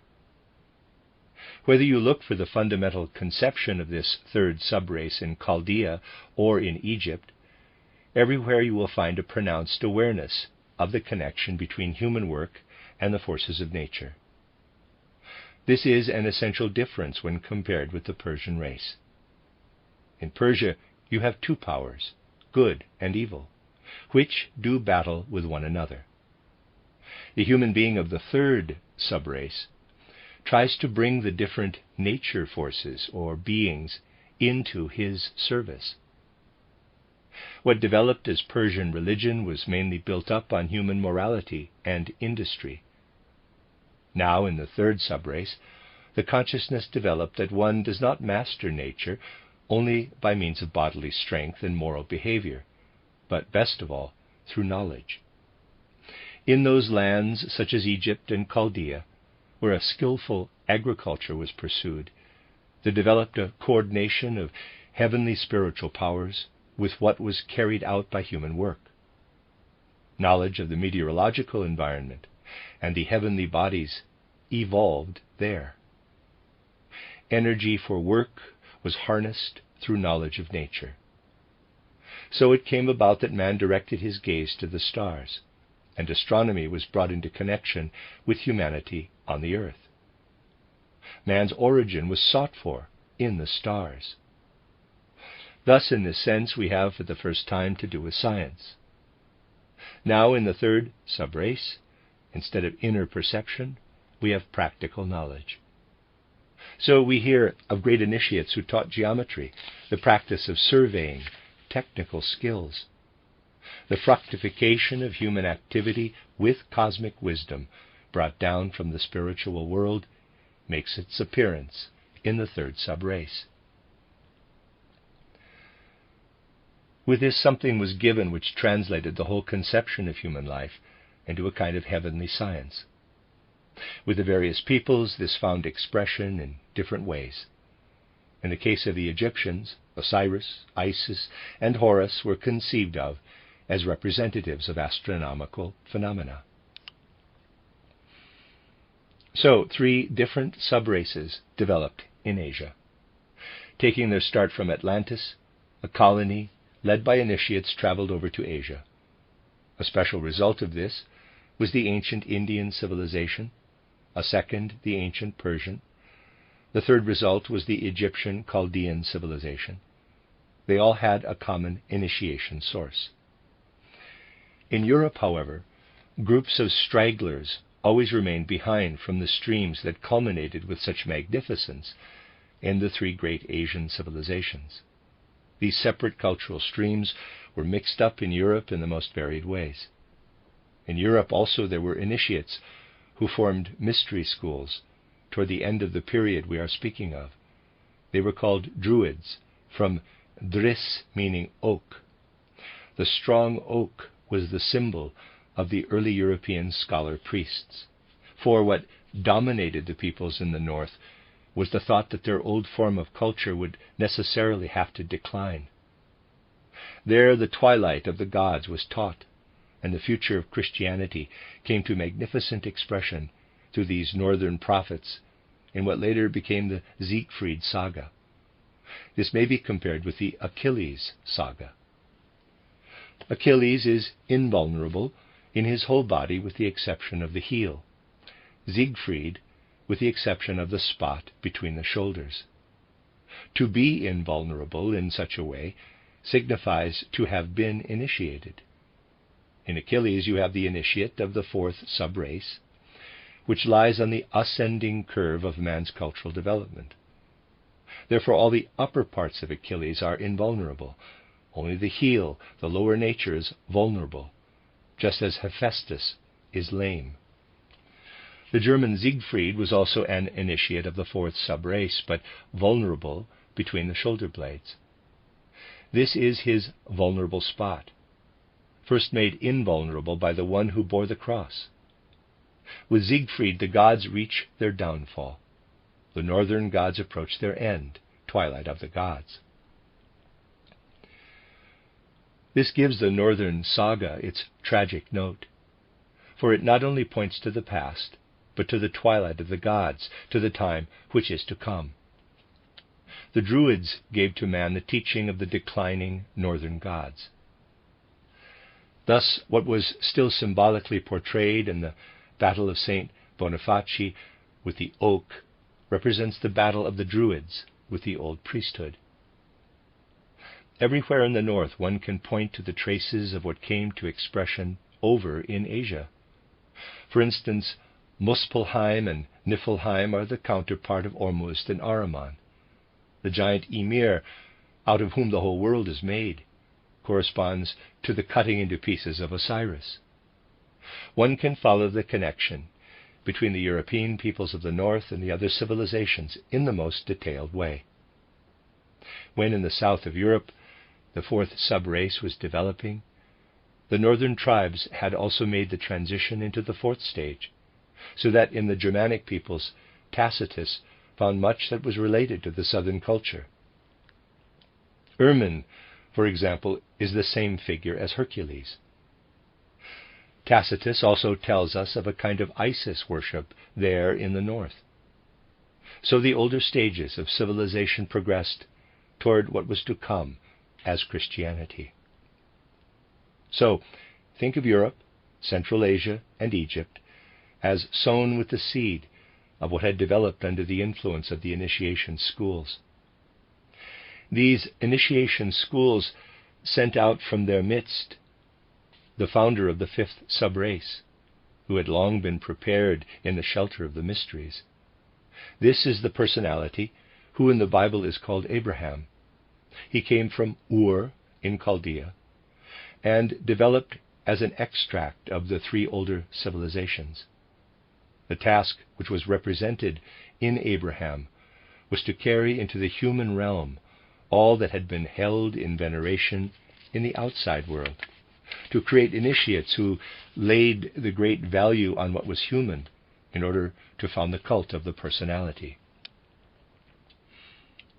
This brought about personal attributes in the Jewish patriarchs. Here we have to do with duplicity, with cunning. Jacob gains his inheritance by employing ruse and cunning in order to take what he wants from his brother. This is the reality out of which our present-day civilization developed. It is founded on intelligence and possessiveness. In the stories of the Old Testament, this is magnificently expressed as a kind of dawning of the new. It would be impossible to present this origin in a more powerful way. Esau is still a hairy man. That means he represents the human type, which is still more enmeshed in the physical.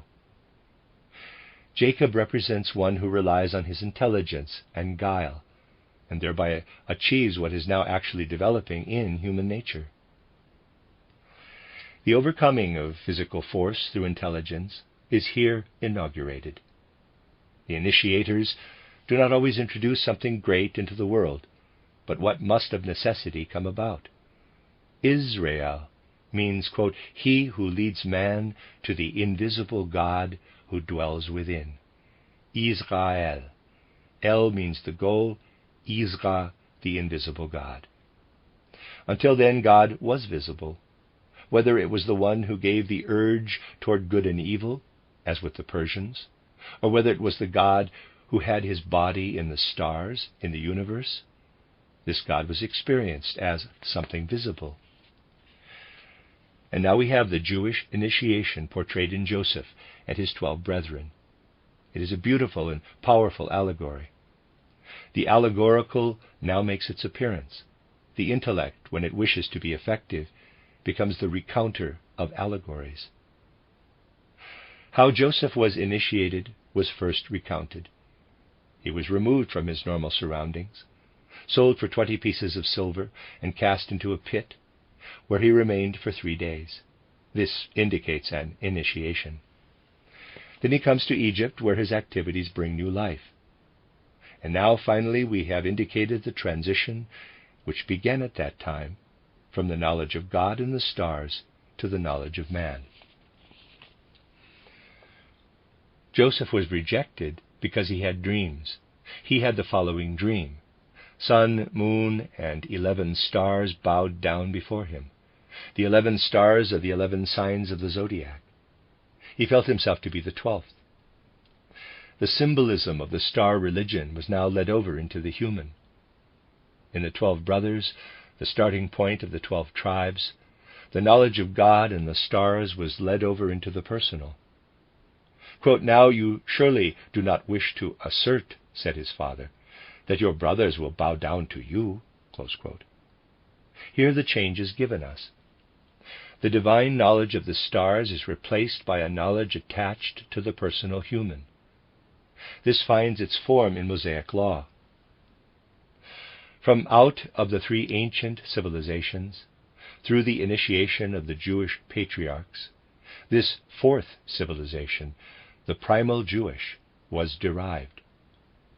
This we have as the 4th subrace, for there belong to it also the civilizations of ancient Greece and Rome. The civilizations of Greece and Rome, Roman law, both become great just through this personal element, until eventually this thought incarnated and is elevated to the height it appears at in Christianity. So it is that in this smaller racial branch, the actual stream of the 4th subrace makes its appearance. The Greco-Latin stream is a higher form of the Judaic. Here the cult of the personal is intensified. There is no contradiction between this descent to the deepest point and then the ascent. Everywhere within the 4th subrace we can observe this. The personal had actually to come to expression in the way described in the Esau and Jacob saga, in order to find its purification in the beauty of the human culture of the Greeks and the greatness of the human culture of the Romans. In the Odysseus saga, the ancient civilization of the priests was conquered by cunning. It was out of the civilizations that arose from this that Christianity could first develop, which in truth contains all the ancient cultures in itself, and can therefore also absorb them. In accordance with this parentage, Jesus Christ was a native of Galilee. Galilean means the stranger, someone who does not really belong. Galilee means a small isolated territory where someone could be brought up who, in his native milieu, had to take into himself not only the Jewish, but also all the ancient forms of culture. Out of the interaction between the Romans and the northern peoples, there now developed the 5th subrace in which we ourselves live. it has still kept an impulse from the old initiation schools in the Moorish and Arabian influence which came over from Asia. It is always the same influence, the same initiation school. We can trace how the Irish monks, as also those who work in scientific fields, are essentially inspired by the Moorish Arabian science. This gives the same fundamental character in a new form, in a way in which it could now be received. It is here that Christianity first finds its real expression. It has merely passed through the ancient Greek civilization for as long as the fifth period of culture was being prepared, and then finds here firm ground, embodying itself in a whole range of nations. Everything at that time was permeated and inspired by Christianity. Our present time, with its materialistic culture, is the last radical expression of what was then inaugurated. The birth of this new culture is symbolically presented in the Lohengrin saga.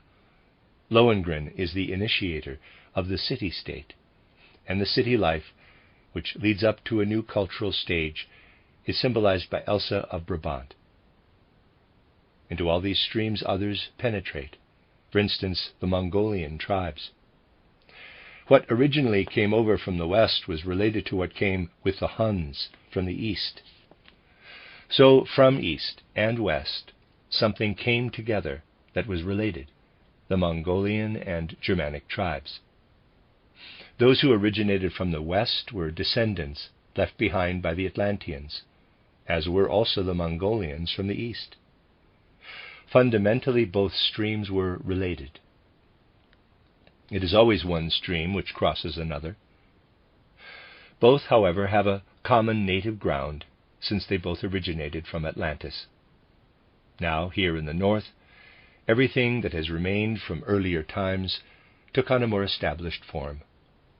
At the same time as the epoch of the Jewish prophets, in the centuries before Christ, we find here indications of a great primeval Atlantean initiate, Wod, Woda, Odin. This is modernized Atlantis in a new form, an atavism, a throwback into the Atlantean age. And this happens everywhere, over in Asia also. In Asia W, the sound V becomes B, Woda, Boda, Buddha. Buddhism appears as a throwback into the Atlantean age. This is why we find Buddhism most widespread, with what has remained over from the Atlanteans in the Mongolian peoples, and where the very pillars of its greatness make their appearance in Tibet. There we have a modern, monumental expression of Atlantean culture. One must get to know such relationships between peoples. Then one will also understand history. When Attila, the fighter for monotheism, appears in Europe, it was Christianity which first halted him, because there he was confronted with something greater than anything the Huns possessed. The monotheism of the Huns was, as the outcome of an Atlantean civilization, of a magnitude which they found in no other peoples that they encountered on their way. Christianity alone made a forceful impression on them. Many things in historical development are to be understood in the light of these great considerations. The well-known traveler Peters certainly feels that ancient Bodhism and Wotanism can flow together, but he does not know that we in Europe have not only to be representatives of what comes from the ancient past, but something new, a new spiral. Into the old part of the spiral there strikes the very newest, the wisdom pointing to the future. This is related to the old wisdom as clear day consciousness is related to trance consciousness. With completely clear day consciousness, future peoples will develop a spiritual culture which will be different from the old. For this reason, theosophy must not be only what is carried over from the old, from Buddhism and Hinduism. This would certainly collapse. Something new must arise out of the seeds which slumber in the east of Europe, coming together with everything that is worked out there. The inherent culture of the future lies in the unfolding of what is now in a seed condition in the folk elements of Eastern Europe. We ourselves in Central Europe are the advance post. Eastern Europe must provide the means, the human material, for what is here being founded in advance. The Rosicrucian schools always taught that Central and Western Europe are only advance posts of what will develop in the European East, what will proceed from the fructification of the folk element and European knowledge. With Tolstoy, everything is fructified through the West European culture, but in a way different from that of others before him. With powerful simplicity, he utters what no Kant and no Spencer could have expressed. What in them appears overripe appears in him as something still unfulfilled. But it is always so with what is in a seed condition. Not out of the fine perfected plant, but out of the seedling does the new future plant grow. Whatever one may experience, one can look with complete trust toward the future. For just as the crystal first develops out of an alkaline solution only after it has been vigorously stirred, so also something new can only develop after great upheavals. With this audience, Rudolf Steiner was able to take this knowledge for granted, and it is therefore only touched upon or partially dealt with in the different lectures of the course. There's a diagram, and underneath it says 7 stages of consciousness, planetary evolutions. 1. Trans-consciousness, universal consciousness, old Saturn. Number 2, deep sleep consciousness, dreamless consciousness, old Sun. Number 3, dream consciousness, picture consciousness, old Moon. Number 4, waking consciousness, awareness of objects, Earth. Number 5, psychic or conscious picture consciousness, future Jupiter. Number 6, superpsychic or conscious sleep consciousness, future Venus. Number 7, spiritual or conscious universal consciousness, Vulcan. Next section, each of these develops through 7 conditions of life, also called rounds, also called kingdoms. Number 1, first elementary kingdom. Number 2, second elementary kingdom. Number 3, third elementary kingdom. Number 4, mineral kingdom. Number 5, plant kingdom. Number 6, animal kingdom. Number 7, human kingdom. Each of these pass through 7 conditions of form or globes. Number 1, arupa. Number 2, rupa. Number 3, astral. Number 4, physical. Number 5, plastic astral. Number 6, intellectual. Number 7, archetypal or primal pictorial. Every globe or condition of form goes through 7 times 7 stages of development. For instance, our present 4th globe, the physical, within the 4th round, the mineral, within the 4th planet, the Earth, is going through the first post-Atlantean age, which is the 5th so-called root race of 7. And within that, through the 5th so-called sub-race, cultural epoch, of 7. Between one round or kingdom and the next there is a short pralaya, sleep condition. And between one planetary evolution or condition of consciousness and the next, there is a long pralaya. A year earlier, according to notes of a lecture cycle held in Berlin, October-November 1904, Rudolf Steiner made the diagram shown on the facing page, together with the detailed explanation that follows. There's that picture, and then thus man goes through the following evolution. First planet, trans-consciousness, old Saturn. Roman numeral 1, first elementary kingdom. Form, 1 arupic, 2 rupic, 3 astral, 4 physical, 5 plastic, astral, 6 intellectual, 7 archetypal. Short pralaya. Roman numeral 2, second elementary kingdom.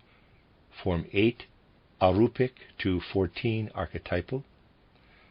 Short pralaya, Roman numeral 3, third elementary kingdom, form 15, arupic to 21, archetypal, short pralaya.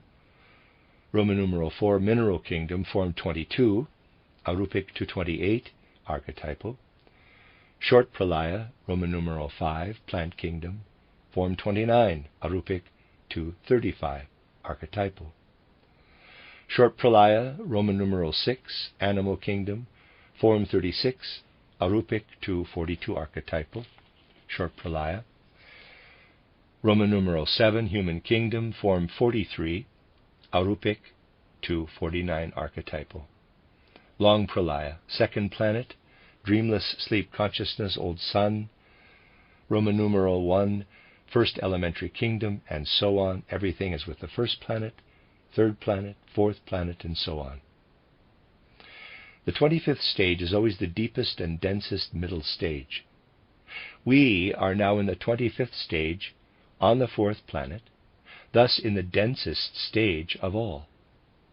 On the seventh planet, in the seventh kingdom, the human, and in the seventh form, the archetypal, the highest perfection of human evolution will be attained. Man will then have his archetypal form. He will be a God-like human being and possess an all-embracing spiritual consciousness. There are further diagrams, and that is the end of the book. Collected Works, Volume 93a. The participants' notes of 31 lectures entitled Foundations of Esotericism, translated by Vera and Judith Compton Burnett.